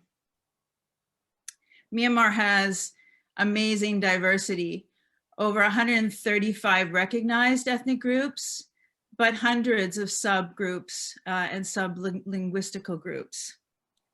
There are over 21 recognized armed ethnic organizations in the country and hundreds of armed militia. This is a very complicated country. It borders 5 other countries in the region, one being China, obviously, and the other being India. They are sandwiched between what I call political impossibility. This is by and large, this is a Buddhist dominated country, but with many religious ethnic minorities. And this is a country where under religious law, as well as union level law, constitutional law, that a male monk of age 6 will hold more rights than a female monk at age 80. And that is the state of affairs. I take the opportunity right now, I'm not going to talk about my role and how I got here as a woman, but I'd like to take the opportunity to speak about Myanmar and the women there that face the impossible with amazing bravery. Aung San Suu Kyi was mentioned earlier by another speaker. And I'm conflicted over the leadership of this woman in this country. And I speak for myself here, not anybody else or affiliates to who I work with. But because you have a female leader in a country does not mean that gender rights and equality are guaranteed, nor are they protected. Aung San Suu Kyi was democratically elected in 2015 and had held office of the state councilor for 5 years. And she did nothing legally to reform any laws that protect women as civilians in Myanmar, from data security to telecommunications laws, to banking laws, to land tenure and land restitution laws. She was ousted on February 1st in a contestation of the elections in November by the Burmese military, referred to as the Tatmadaw. But her role as state councilor prior to the coup should be discussed and be under review in terms of what she has done or not done for the women of Myanmar. I wanted to speak a little bit to this morning, or actually it's my morning for many of you, it's the evening, around women, peace and security in Myanmar. A peace process in Myanmar started 10 years ago officially, and the state of women's participation in that process has been deplorable. In terms of its upkeep to the international standards of 30% women participation, meaningful participation, Myanmar has merely come close to scratching 17% of meeting that international standard. In terms of women's roles in the peace process, the conflict in Myanmar, or the conflicts in Myanmar, have been highly masculine. They've been asymmetrical, and that has been transferred into the peace process itself, where the meaningful role of women has been diminished to being masters of ceremonies, moderators, and basically women on the arms of male representatives at social events and high-level dinners. In terms of a way forward for increasing women, peace, and security, and all that is embodied in UN Resolution 1325, I have a few points I'd like to stress, and then maybe come to the discussion later. There needs to be extreme accountability to holding people accountable to committing to bringing women to the table in a meaningful way. Organizations, the diplomatic community, international aid, etc., all need to look at themselves internally and practice internal commitment to women's representation, and then practice and outreach that in external environments, political environments. There needs to be dedicated resources, consistent strategic and technical support to women to bring them to a level of confidence that can have them sit at the top table with men and not feel they have to always be defending why they earn a seat there and why they should be there. We need to end the silos that make gender and women's participation an afterthought, something that's out there in the far corner that we never think about until after it's done, or when there's an issue and we realize maybe it would have been important to have a woman involved or the voices of women, and it becomes an afterthought and a correction. We need to look at gender mainstreaming, not as something that's thematic, but something that is essential, it's critical, and it's central to all that we plan, we strategize, and we implement. We need to end the silos of making women and women's rights a one-day event on the calendar of 365 days. And then we all go back to our lives and not think that anything that we talked about here or on Monday as being important. And that needs to happen in politics, and particularly for me, in my opinion, in the transition of peace and peace process. We need what I call a smart track 2, which means that we move women from peace building and social work initiatives into meaningful peacemaking, negotiations, and moderation of conflict management. We need to build an ecosystem around the skills and wonderful outcomes of women in peace building and move that into policy, into dialogue, and into negotiation outcomes. This is something that I'm trying to achieve in Myanmar. In a post-coup environment, now with a military dictatorship in place, I would say I have more than my work cut out for me. Defining meaningful participation. I made a commitment to myself in 2018 that I would not attend any high-level political events in Myanmar that had me sitting with the wives of politicians, political party leaders, and government officials, because that was where I was put. I also made a commitment that I would never go to an event that had ethnic women in ethnic costumes dancing and performing as an opening ceremony for what was going to be a political dialogue or discussion for men that would follow. I've held that commitment for now almost 3 years, and I've been encouraging other Myanmar women to do the same. I now have protected a team of 25 national staff who have often been invited to wear their ethnic clothes to play dress up for an event, and encourage them to refuse those invitations to protect their own dignity. Last but not least, I'd like to just say that I like to promote, or I'd like to talk about, if anybody is interested, the inclusion within inclusion. And what I mean by this is bringing intergroups and intergenerational exchange from women, from elderly women to young women, from across different ethnicities and divides, because this is what divides us. Women have a difficult time, in my experience, particularly in Myanmar, to identify as women first. They look at themselves as at their ethnicity first, or their age, or where they belong in the social order, not as women. And we need to challenge this and try and build intersectionality and inclusion between different groups and not be dividing ourselves. So thank you very much for allowing me to make these points. It's a real delight to be here among this esteemed panel. And hopefully this isn't not the only day that we talk about these things, and Monday is certainly not the only day that we think about the importance of women's equality and equity. Thank you very much for letting me speak on behalf of Myanmar. Thank you. Thank you, Kelly. That was great insight as well. And, you know, and absolutely, you're absolutely right. This is not the only day we should be carrying this conversation. But a lot of the panel, even the media out here that's participating, I'm pretty sure this conversation will be evolving, and let's just hope that we do that. You know, something that Margaret have mentioned is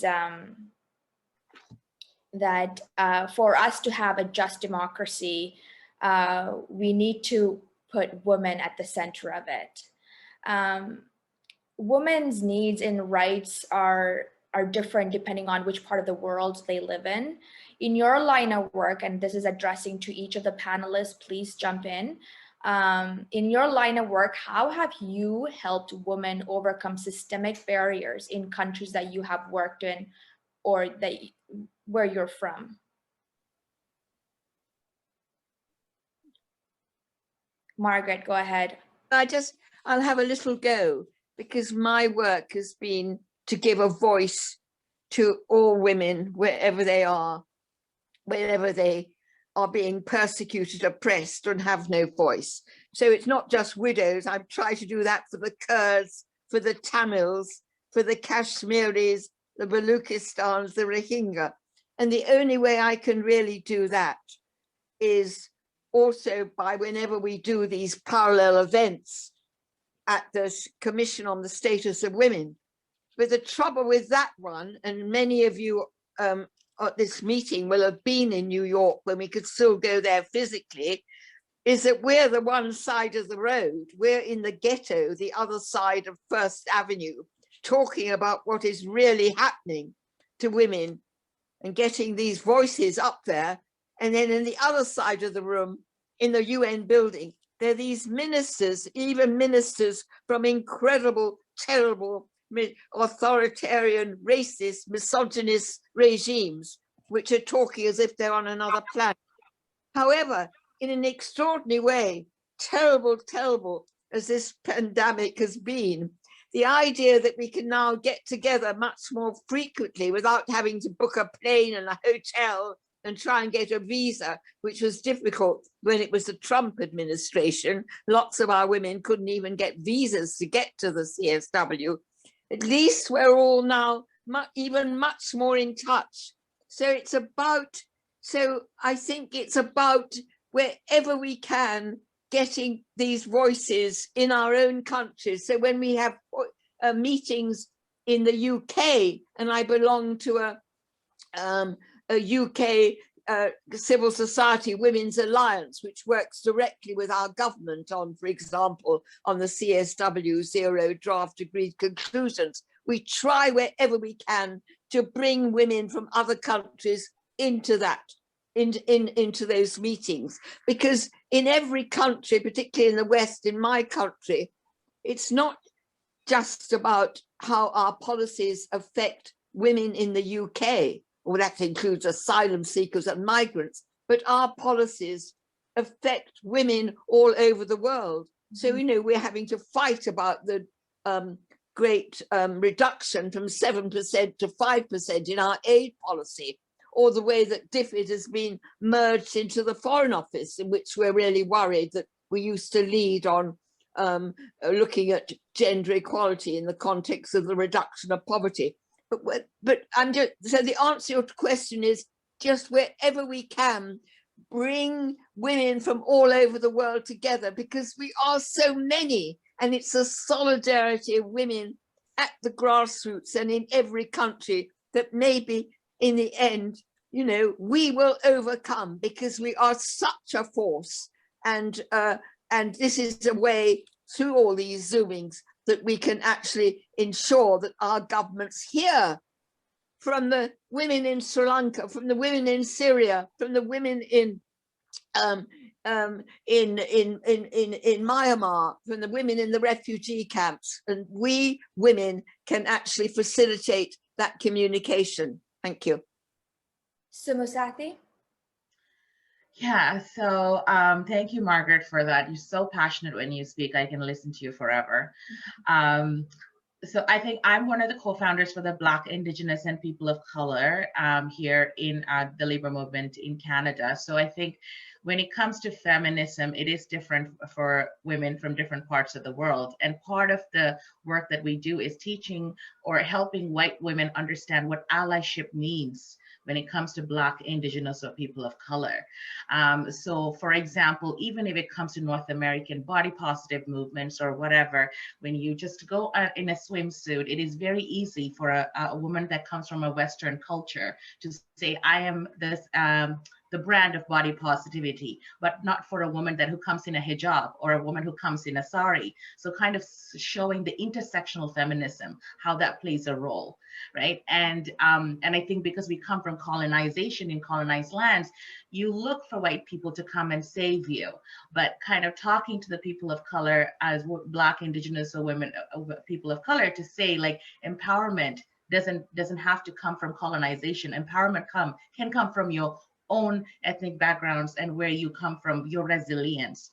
So I think that's where like I kind of see from my work experience, seeing how to bring that intersectional feminism and bringing women together. Thank you. Mariam, would you like to comment on that? How have you helped women overcome systemic barriers in your country, in Maldives? Oh, so brilliant women. And I was just listening to them, what experience they're bringing onto the panel. I think, yeah, I'm much junior to all of you. Sorry about that. But then I think in this area of media, I have helped this country's women to come out, because I also train in the Maldives National University. So I encourage women and girls to come and join the course. It's a journalism degree course, and then they come out and they serve in the media, and they also contribute through other relative fields in the media. So I am a trainer as well. So in that field, I try to put knowledge on women in development through them to the communities and in a more bigger picture. And on the other side, as I told you, I work for the blind here at the visual impaired. So this is a country where they still don't have a formal schooling system for the blind.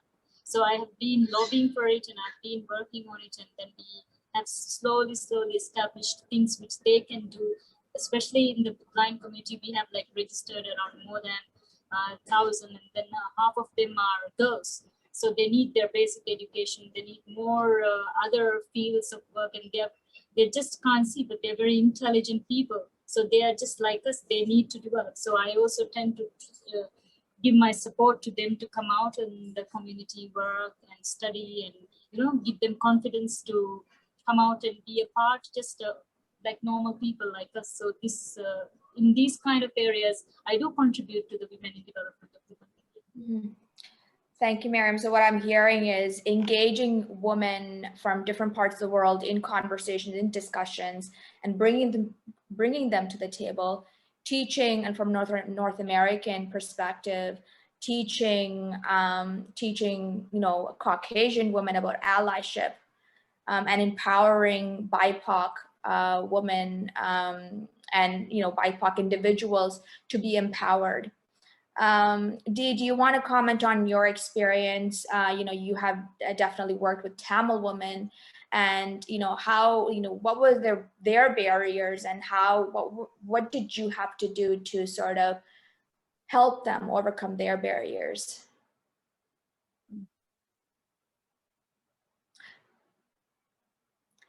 Dee, can you unmute yourself? Thank you. So sorry, you'd think I'd be used to this after a year, wouldn't you? That's quite all right. Thank you. I want to give an example. I mean, in a way, I have been helped to understand the Tamil reality by Tamil women who've led. So they've helped me understand. And the fight against racism, anti-racism, for me preceded my involvement with the Tamil struggle. So, and that's a journey, etc. What the story that I want to share actually is about, I think, in answer to your question, you know, empowering as a joint thing, our interdependency as women. You know, I think when once we've got to the point we're human, and we understand the forces of patriarchy and racism and structural institutional racism, and we've committed ourselves to fight that, okay, that's a kind of starting point. Now, in 1997, there was a particularly ugly situation of rape used as a weapon of war. So Murugeswari Koneswari was a lady, a woman, who had some of her property taken by the army, the Sri Lankan military. And when she passed the checkpoints, she would object, and she would remind them of what they'd done to her. Now, in the end, they punished her. Most of her friends and family said, just live with the daily oppression, because, you know, there's going to be reprisals. Anyway, one night they barged into her house and brutally gang raped and murdered her. Because the year before there'd been a very bad, the Krishanti Kumaraswamy case, which is very well known. So they actually inserted a grenade into her in order to destroy her body, so that there wasn't flesh that could be exhumed, that could be investigated. Okay, so that happened, and it was. As we said before, many people mentioned rape as a weapon of war that's been used currently against women, and when it's against people that are working in exercise of their legitimate right to self-determination, which Tamil people have, and numbers of other peoples that have been mentioned, then the agenda of the oppressor is to harm the woman, but the whole community, as violating the most sacred space a woman's inside. Okay, now what the point I want to make here is, when that was written up later in 1997 or 98, the feminist movement in Sri Lanka is quite strong, and there's feminists on the Sinhala side and there's feminists on the Tamil side.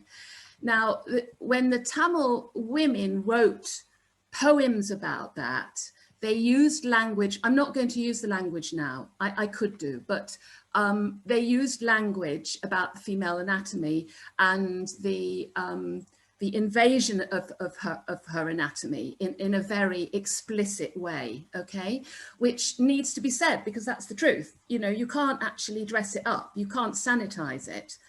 But there was a bilingual newsletter, magazine, and the Sinhala women wrote about it in a very different way. Okay, so they were still objecting to it, but not in the same language. So in the Sinhalese language and in the Tamil language, the same account was written in very, very different ways.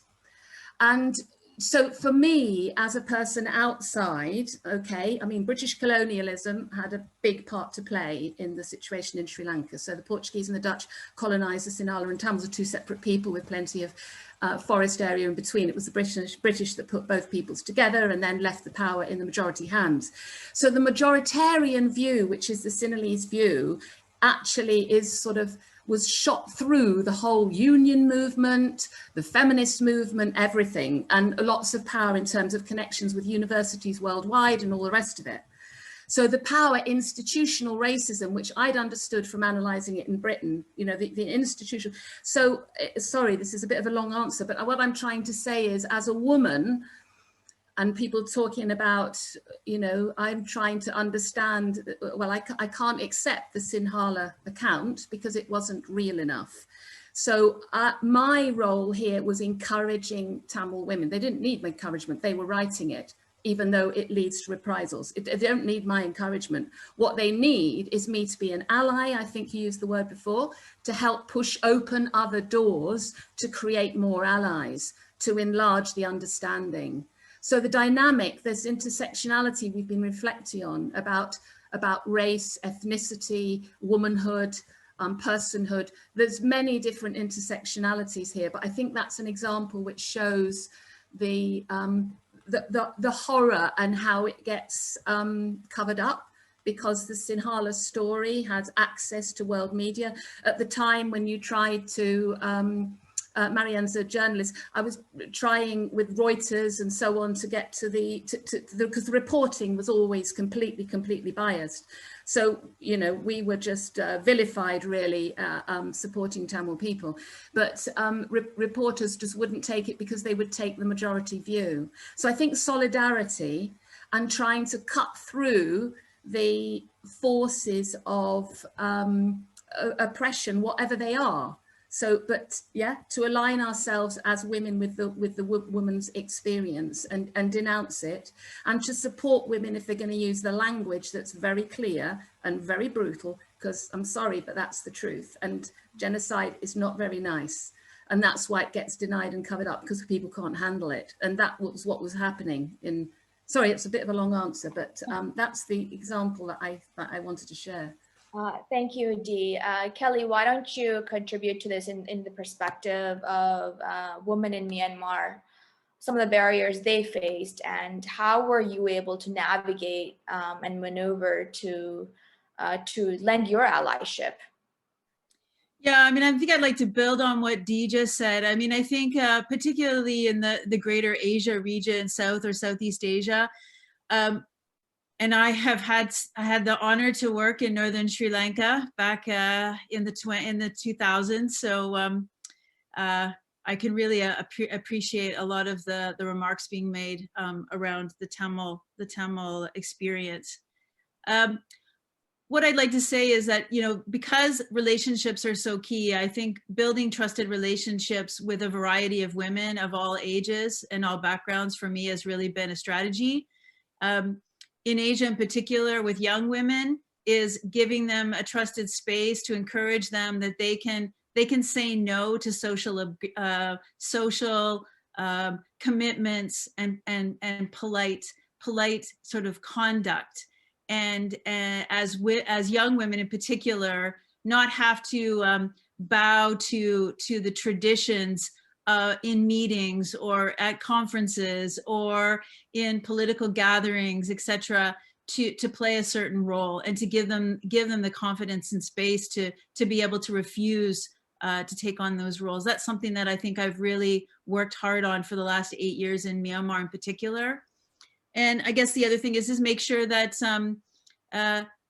what needs resourcing is resourced. I mean, this is, I think, really, really critical, is that if you're working in environments or communities where there aren't spaces, there's not common space, or there's not common commitment and resources to move young people, people of diversity, people of different communities and women together, is start to get loud about that and find the resources and commitment and accountability to do that.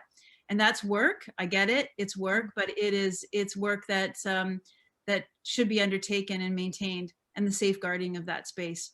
Those are the things I'd make. Thanks, Anne. Absolutely. We are running a little bit of time. So in the next question, if you guys can, wrap up your answers within like a minute or two. I'm so sorry to put a time crunch in your responses. This is actually very enlightening for a lot of us. We talked about women in the line of work. I want to sort of focus on your own, journey as well. What are some of the challenges that each of you faced in your current role or in your career?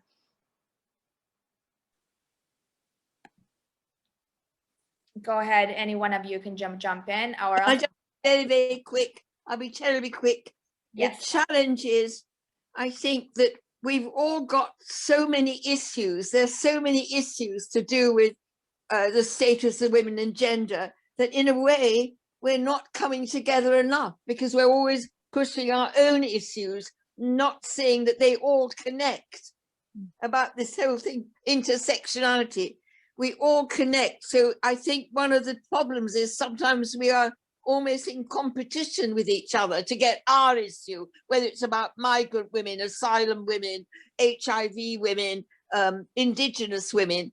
And so and there's some people, like older women, have got an incredible resource. So they get a general recommendation at the CEDAW, they get lots of resolutions and things going. But because we've got no resources, you know, we depend upon voluntary donations. I mean, Widows for Peace to Democracy operates from my kitchen.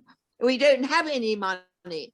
And so I think, you know, it's about one of the big problems we have is we need real small funding that is actually possible for grassroots women's organizations to be able to manage. Not great big millions that they can't monitor, but I just think that we mustn't be in competition. We really have got to be all together. Thank you. Sumasati? Yeah, so I think with my personal challenges, like right now when I'm hearing Dee speak about what is happening to my people in Sri Lanka, it's a huge emotional trigger. And the reason is because being in Canada for 25 years, living with parents who claim refugee status, are survivors of the 1983 Black July massacre. It's just, they don't, the diaspora doesn't want to talk about it. And when they talk about it, it's very painful.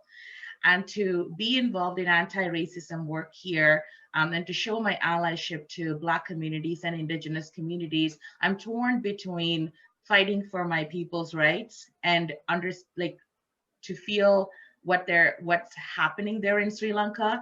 And when Dee mentioned about the colonization with the Portuguese, Dutch, and the British, and then now under the Sinhalese government, like, when will my people ever experience freedom? And, you know, being miles away, and also there's other, like Margaret said, like there's other fights that we have to take on, right? Like the patriarchal fight and fighting against racism, and also this generational trauma that we carry. And these are continuous daily, I guess, battles for me when I'm in that space. And I don't know, where does healing start? Where does healing start for my people? And where does healing start for me? So I guess those are the things that I continue to face every single day, but that also reminds me of the resilience of Tamil women in Sri Lanka, and then reminds me, you know, what kind of a safe space I am here, and to be grateful of that and to continue the fight. You made a really good point. I think, you know, coming from a diasporic community, we do inherit, you know, colonial trauma, genocidal trauma, a lot of trauma, and it's not really specific to the Tamil community coming from Canada, because we're so diverse. You know, there are so many other communities or diasporic communities from different parts of the world that are probably going through the same thing. And we live in a colonial system in Canada at the same time. So it is very challenging to navigate through that while we are facing internal challenge. Having all of these challenges, internal and external, you know, what, like, you know, I asked the panelists, what's your advice for women who aspire to take on leadership roles? Can I just come in there very quickly? I may not be very popular, but I think it's really, really important. And I was listening to Mary Robinson the other week saying the same thing. It's very important that we get men on our side, men and boys on our side. And as Mary Robinson said, in every country, there are lots of what we call serious men who also understand that you can't have justice or peace or stability unless you have women's empowerment and gender equality at central. So I just think that we've got to do much more. And I also think we've got to do much more to get into the formal and informal education curriculums in the schools. I mean, in my country, the UK, I go and talk in a school and they've never even heard of the CEDAW. They don't even know anything about it. It's terribly important, terribly important that actually boys from when they're in primary school understand that women have their rights, that boys must actually be shamed. They're the ones who must be shamed if they attack women. I think there's a lot to be done now on the education center, informal and informal, and to actually get men to help us, because we don't want to have a feminist foreign policy that's a parallel. We want to be in there, right in there. Right. And that's why I just love the whole Rojava model of the co-chairs. Wherever you are, you have a man and a woman. You never, so if you have a woman who's, say, a mayor of a city, let her say, bring a man in. And that shows that we're not anti-men. We want to work with men, and there are men who are on our side. Let's help them to show that too. Thank you.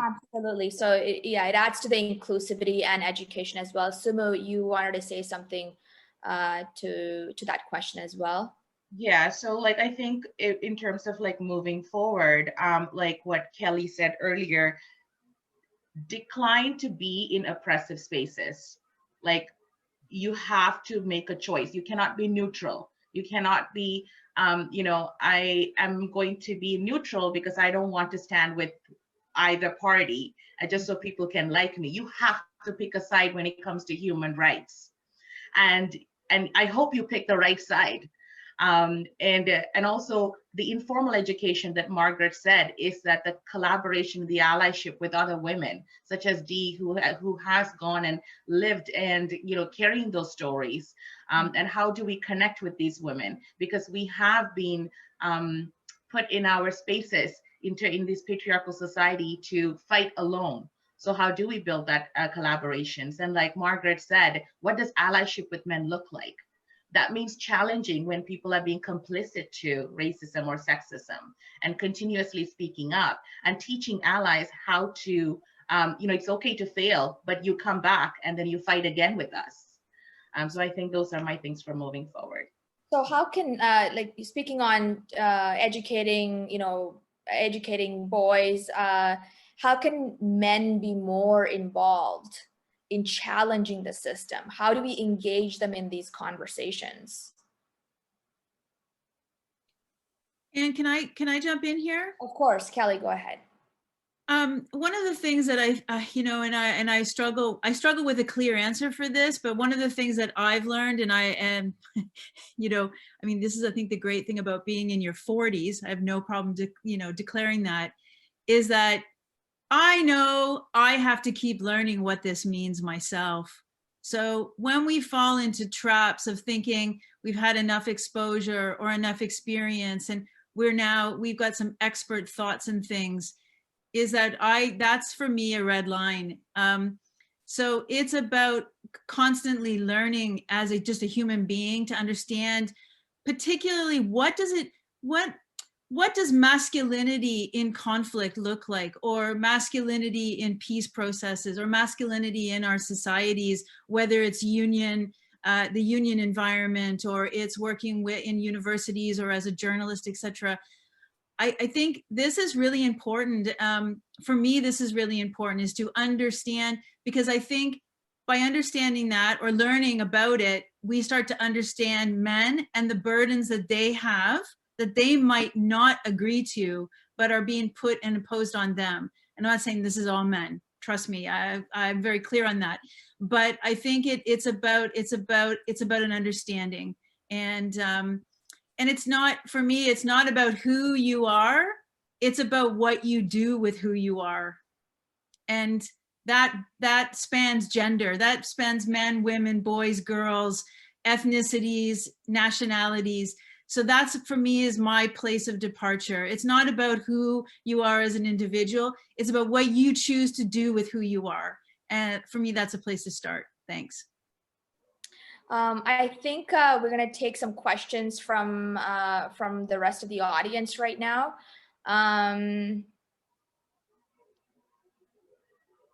Question for discussion to Sinam and Rohash. Do you have documentation or some survivors of war crime against women in Afrin who are able to speak out, and how can we all support? Yeah. Shall I speak? Okay, thank you so much. Go ahead. Yes, of course, we have a lot of documents. I mentioned about the crimes, committed in Afrin. It is not just numbers. We have names, we have documents, in pictures, and we have also the survivors of these women who came and they spoke out. Unfortunately, some of these women, they are inside Afrin, they are not able to speak because of the threat will be on them and their family. But some of them who are coming out from Afrin, they spoke out and they talk about the tortures they have witnessed in the presence when they were there. They talk about the raping the women by these groups backed by Turkey, radical groups, just against the Kurdish women. Actually, ethnic cleansing is going on in Afrin. Unfortunately, there is silence. For that, we have to raise our voice. Each one of you, please, ask your country, ask the United Nations to move, to act. There are some, documents or reports from the United Nations comes out about this violation, but only reports, only words. We need action. Words is good, but action should follow by words in order to stop this violation in Afrin, in order to hold these groups accountable for the war crimes, committed in Afrin. For that, I call on the International Committee from the United Nations to be formed there to investigate about what's going on in Afrin. Nobody can go to Afrin. Nobody dare to go there because of these groups there. If the United Nations have to hold this responsibility to send some independent committee, and from all over the world, from each of you, maybe from your world, you can have to ask this committee to join this committee. I have here many of the Americans women, they said we are happy to go to Afrin and investigate, but we need the guarantee to protect us. You know, this is the problem. So for that, I would like to thank you all. I mean, what's going in Afrin, there is silence about that. And this is what frightened me as a woman from Afrin. I know many women there in Afrin, they are still under this threat. Many Yazidi women who has been forced to go to the mosque and to be a Muslim. So there is no freedom of religions, there is no equal genders, and this is what's going on. Thank you. I don't know if Rokash can thank you. Thank you for that. Is there like a website or any resources that our audience can take to Yes. when they speak to their representatives, political representatives? Yes, there is one here. I mean, in the United States, there is a woman, a researcher. She has now, joined or engaged in the fight, which is called the group, the Missing Women of Afrin group. She's working on that. I can send you even now in the link there. Her link. I have sent many of the articles also, which talking about torturing these people of Afrin with the presence of the officials, Turkish officials, people. They were in this investigation and torturing these people in Afrin. So this is what we can say, that the engagement of the Turkish officials also in this torturing and committing the crimes. Right. Going back to the panelists, one final question I have for each of you. Just 1 second, I can say one point. Hello. Yes, of course, for sure. Maybe Sinem analyzed and highlight many important points. Just I would to say, I shared now just a document about the woman situation, how many women killed by a document in a group. Just I would to give example. Before 2 weeks, a woman ran away from Afrin, and she arrived to Kobani, city of, and now her situation is very difficult because she was more than 2 years in prison. in Afrin, present of Farid Hamza, they call it the group, and she told it every night they was coming to rape me, every night. And now we try to she going to try to speak, but I can't give her name because she doesn't feel well now. Not just in Afrin, the situation same in Grecipi, Tel Abyad, same in Ras Al Ain, Serikaniye, and many different areas. For example, Havrin Khalaf, she was a political woman leading a politics party.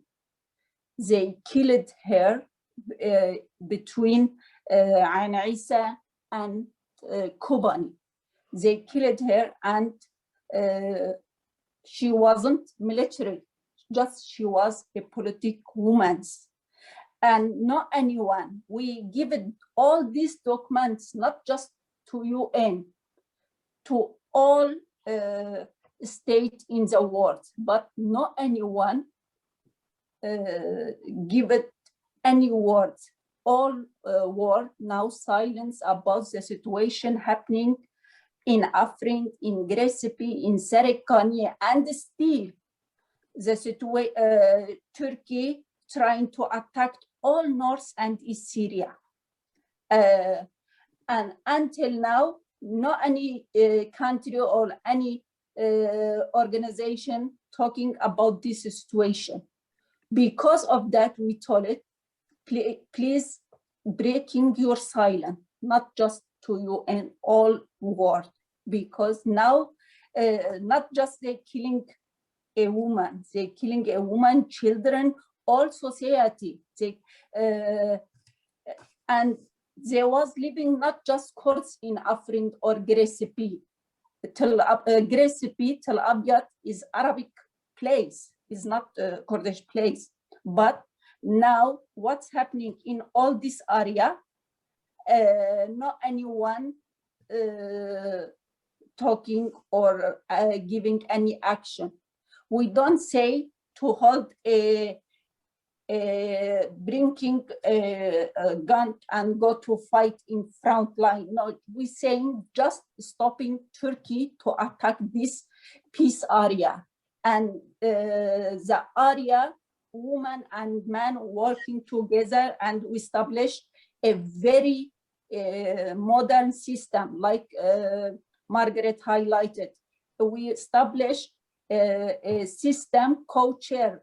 Woman doesn't work in one or two or elected by man. No, woman should be represent themselves in everyone, politics party, economy, cooperative, culture, education, everywhere in this systems. We saying if we doesn't organize a woman, that organization is not legitimate. Because of that, we started to organize every woman, and we make every house in northern Syria an academy to educate not just women. In same time, we educate a man too. We are together, but there is always attack to that area. Thank you. Thank you so much. And yeah, I'm speechless to hear these stories, I'll be honest. And we are running out of time, unfortunately. And before we close this panel, I do want to go back to the panelists. You know, choose to challenge is the theme. And I feel like there's so many different challenges that an infinity amount that we have to choose from. To the panelists, you know, what does each of you choose to challenge in your line of work or life? I just say, why is there such silence about millions of widows of all ages and half widows and the terrible suffering in so many of them who are refugees, in migrants, in terrible sordid surroundings, where they're also now very vulnerable to COVID-19. Forget about water or self-distancing or PPE. I mean, why? Is there such a silence about widows? Please help all of you to get this on the international agenda. Thank you.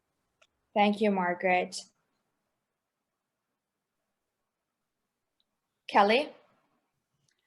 Yeah, thanks, Anne. I guess, you know, and I don't want this to sound like a cliche, but yeah, I speak to power all the time. I speak up, I challenge it, I question it, I yell at it, I break glass.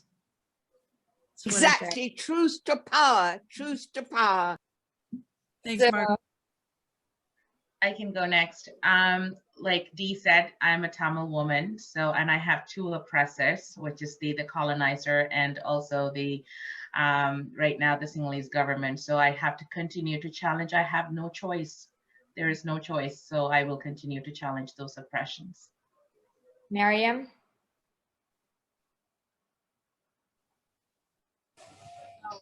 Thank you. That's that power to, I'm sure, power to all of us. I think for us in a small state, the challenge is a little bit different because, as you know, Maldives is very scattered. We have around 2,210 islands, and they are divided into 19 to 20 atolls. So like doing a project here or reaching up to women is very different because our mode of transportation will be by sea. So every project is 3-4 times expensive if you want to even launch a woman's project or anything. So reaching out to the communities here itself is a very, very big challenge, especially to the outer islands. And, you know, the women out there, they don't sometimes with the, I won't say any names, but with the kind of terms that are coming in, some girls are not sent to school around in the communities. So reaching up to these girls to start their basic education itself can be a challenge in these kind of small states. So, and if you go on talking about it, it is the same around the world, but then I think being in a small island state, accessible to education, access to information, access to many things can be the biggest challenge. Yeah. Thank you, Mariam. Deidre.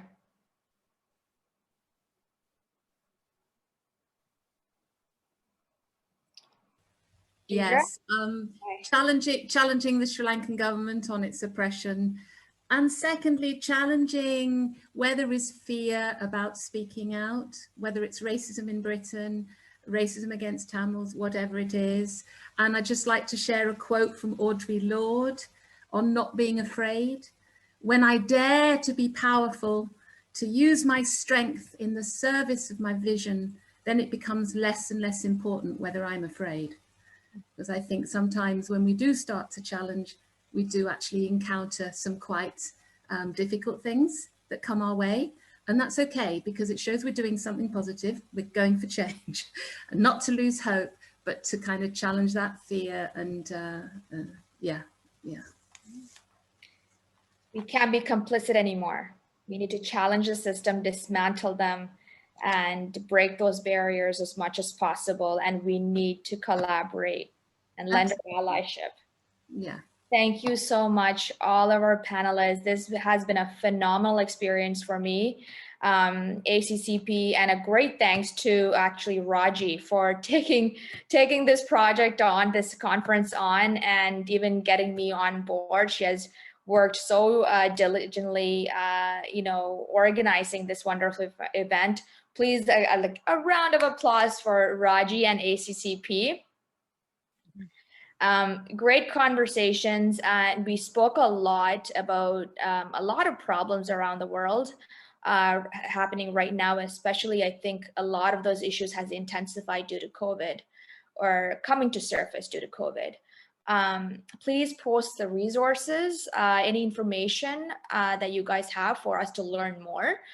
Please post it on the chat. So that could be our takeaway from this conversation. So we continue this conversation forward and it doesn't end here. And that's it for me. I pass it on to Raji. Thank you so much for this excellent panelist and our moderator for this wonderful time. I hope that everyone enjoyed this panel and it was really, very meaningful and eye-opening to everyone. So once again, I thank you, all for this wonderful event. So I just wondering, anyone you have any questions, other speakers, or anyone you want to share something, please jump in. So who wants to share your thoughts or anything, please, or raise your hand. So just jump in. So we have about 10 minutes that you could share your thoughts about this event or something, your own opinion. Please go ahead, please.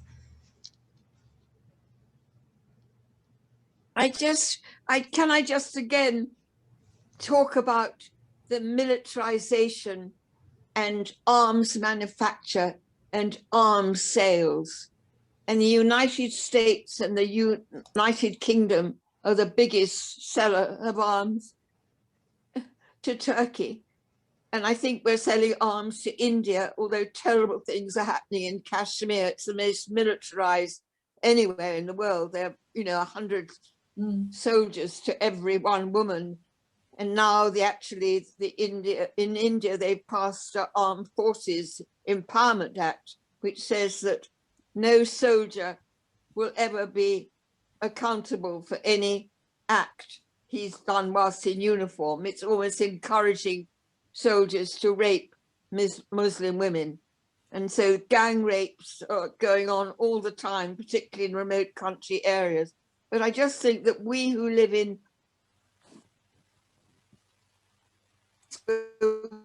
we can work as human rights lawyers without being arrested and tortured in prison. We've really got to, I think, attack the arms manufacture. And in fact, in our own countries, very often women are not even here. They're actually not represented on the decision-making bodies that decide which countries it's safe to sell arms to. Because Turkey, for example, is not even on the list of our Foreign Office list of countries of concern, nor is it on the list of the Ministry of Defense, 15 countries to which they should not sell arms. So I just think we've all got to get together, because it's the appalling investment in arms manufacture. And you know that the femicide, for example, Turkey has the highest femicide, I think, in the world, but very often women are killed also in the context of the proliferation of small arms. So I just think this is something we've really all got to get together about. Thank you. Thank you so much, Margaret. Saina has raised her hand. Please, Saina, you can share your thoughts. Thank you. Thank you so much, Srini. I would like to thank you and thank everyone here. To thank Margaret also for her thought. And I think it is no matter who are you, wherever you are, what color you are, women, all they are sharing common things together. We have to support each other from Sri Lanka, from Canada, from Rojava, Syria, from UK, Europe, United States, everywhere. If we support each other, I think we all together we can reach to the top, or we can reach to to our goal, to fulfill our goal. So we in Syria and in Rojava now, we have really amazing women who fought against the ISIS, and they are fighting not for the sake of loving the world. No, they are fighting in order to protect themselves and protect all the women in all over the world from these radical, most brutal groups in all over the world, the radical group of ISIS. And this is what we are now actually facing in Syria.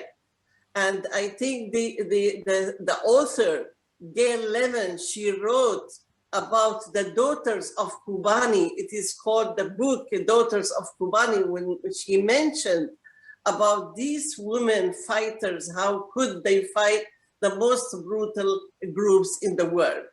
They are fighting even for freedom, not for war.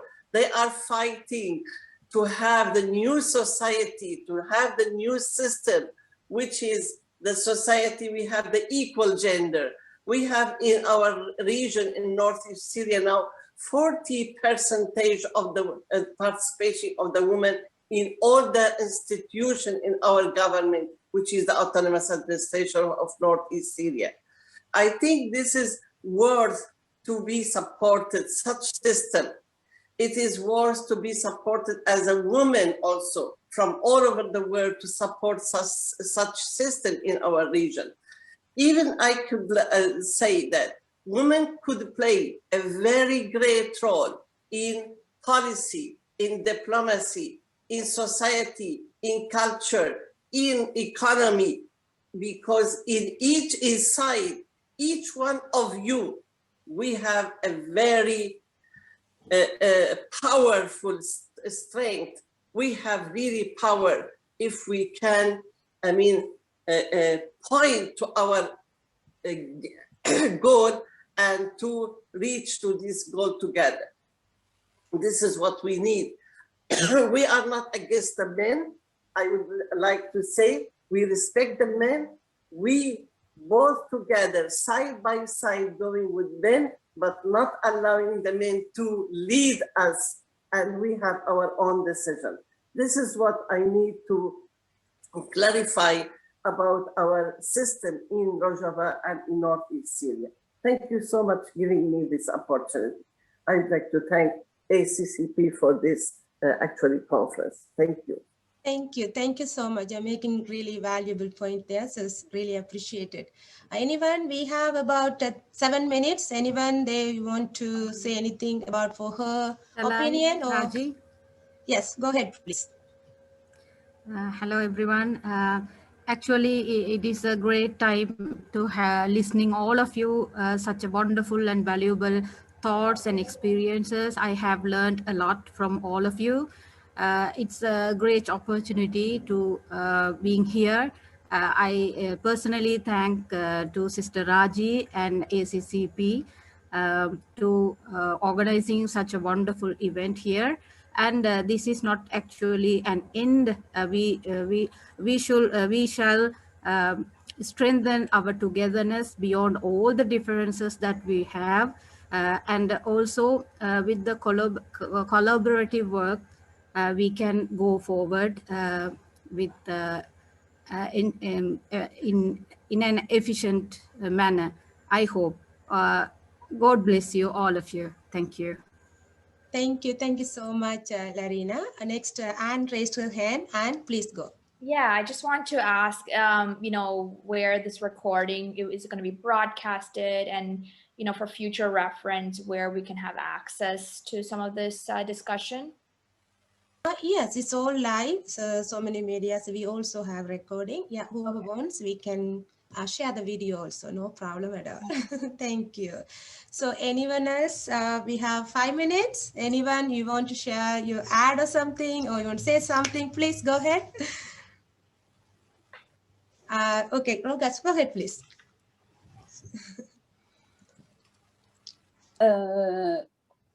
Just like a Contrastar, a woman organization, we are ready and we have a work for collaboration between many women around the world to share with all women organization our experience, because in Rojava, North and East Syria, the system we have built is not just Rojava revolution can be a woman revolution, not because we just fight against ISIS. No, it's safe. We fight against and we defend ourselves against the system of they have for a man.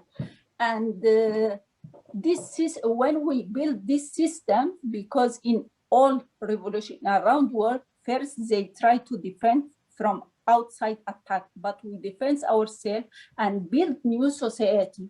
This society, they make our revolution a woman revolution, because every step in this revolution, woman leaded this revolution.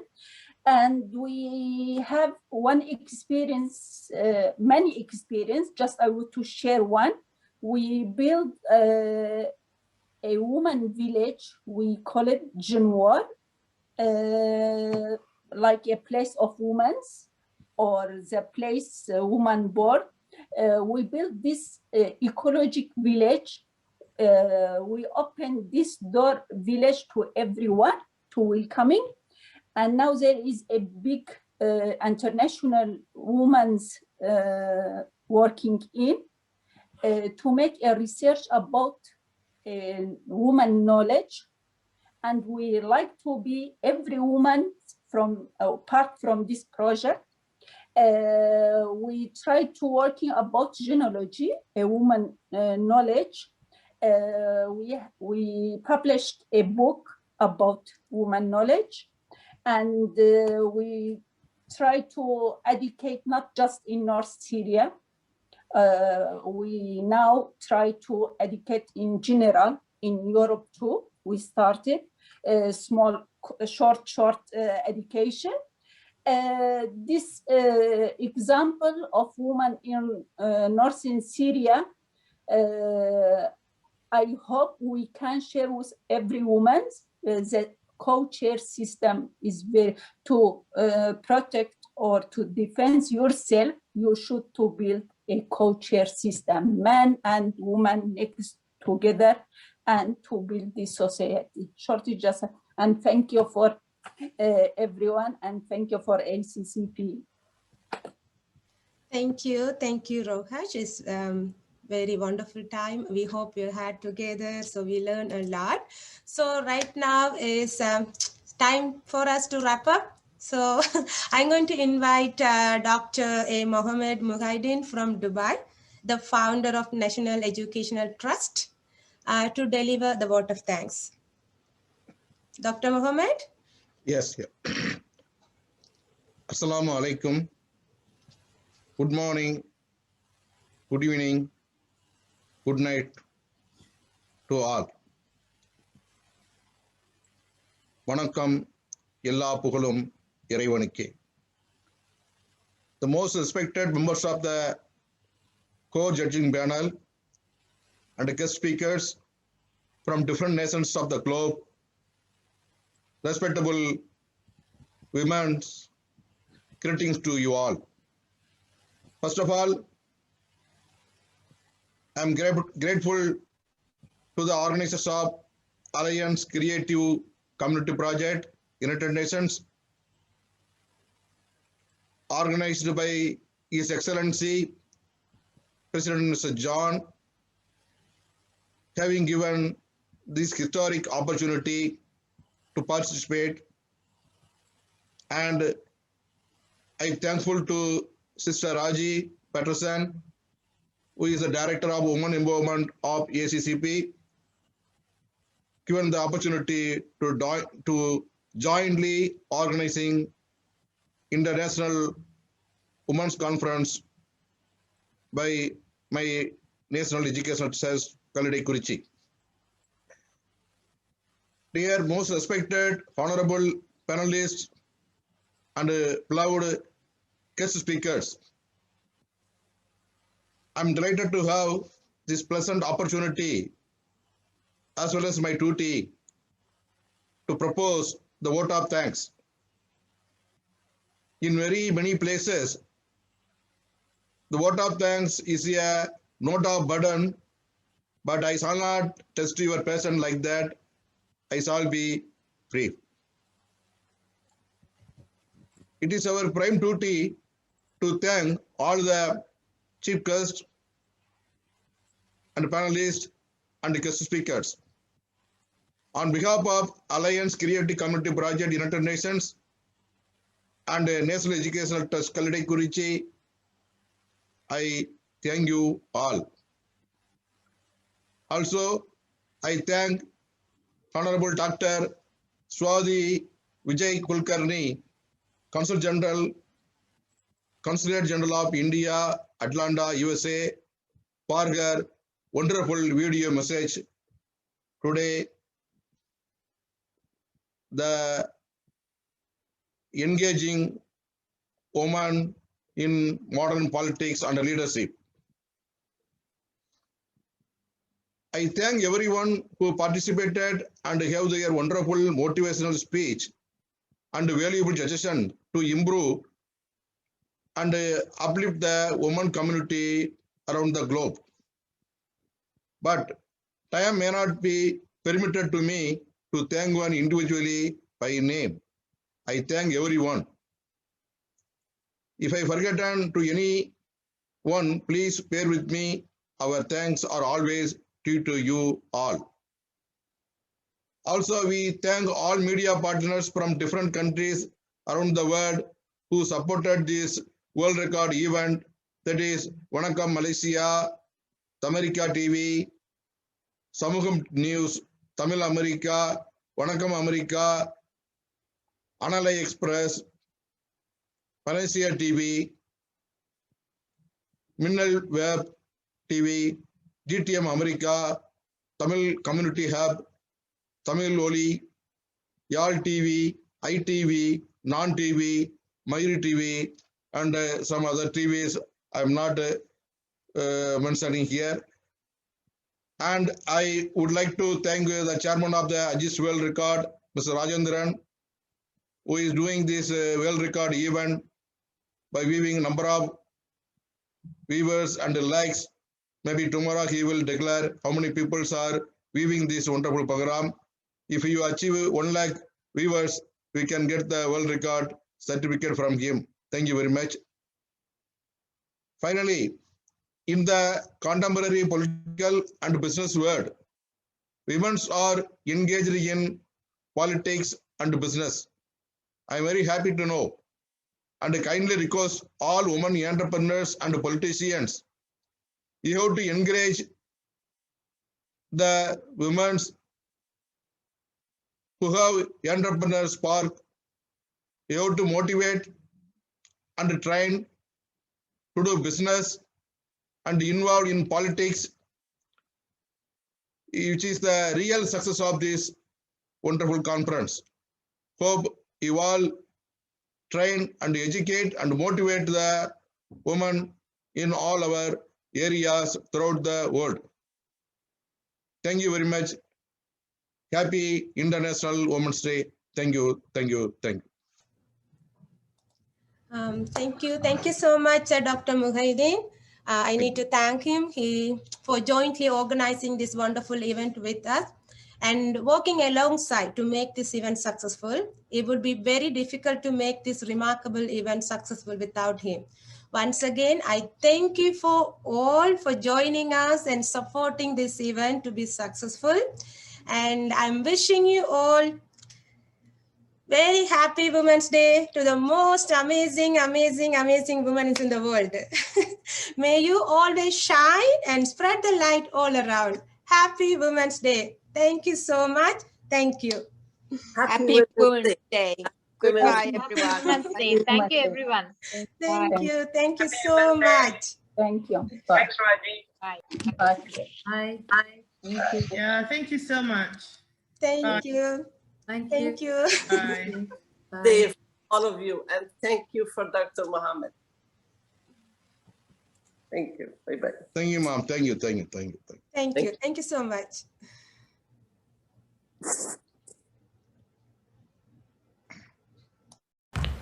நீங்கள் பார்த்து கொண்டிருப்பது Tamerica, first Tamil channel from America.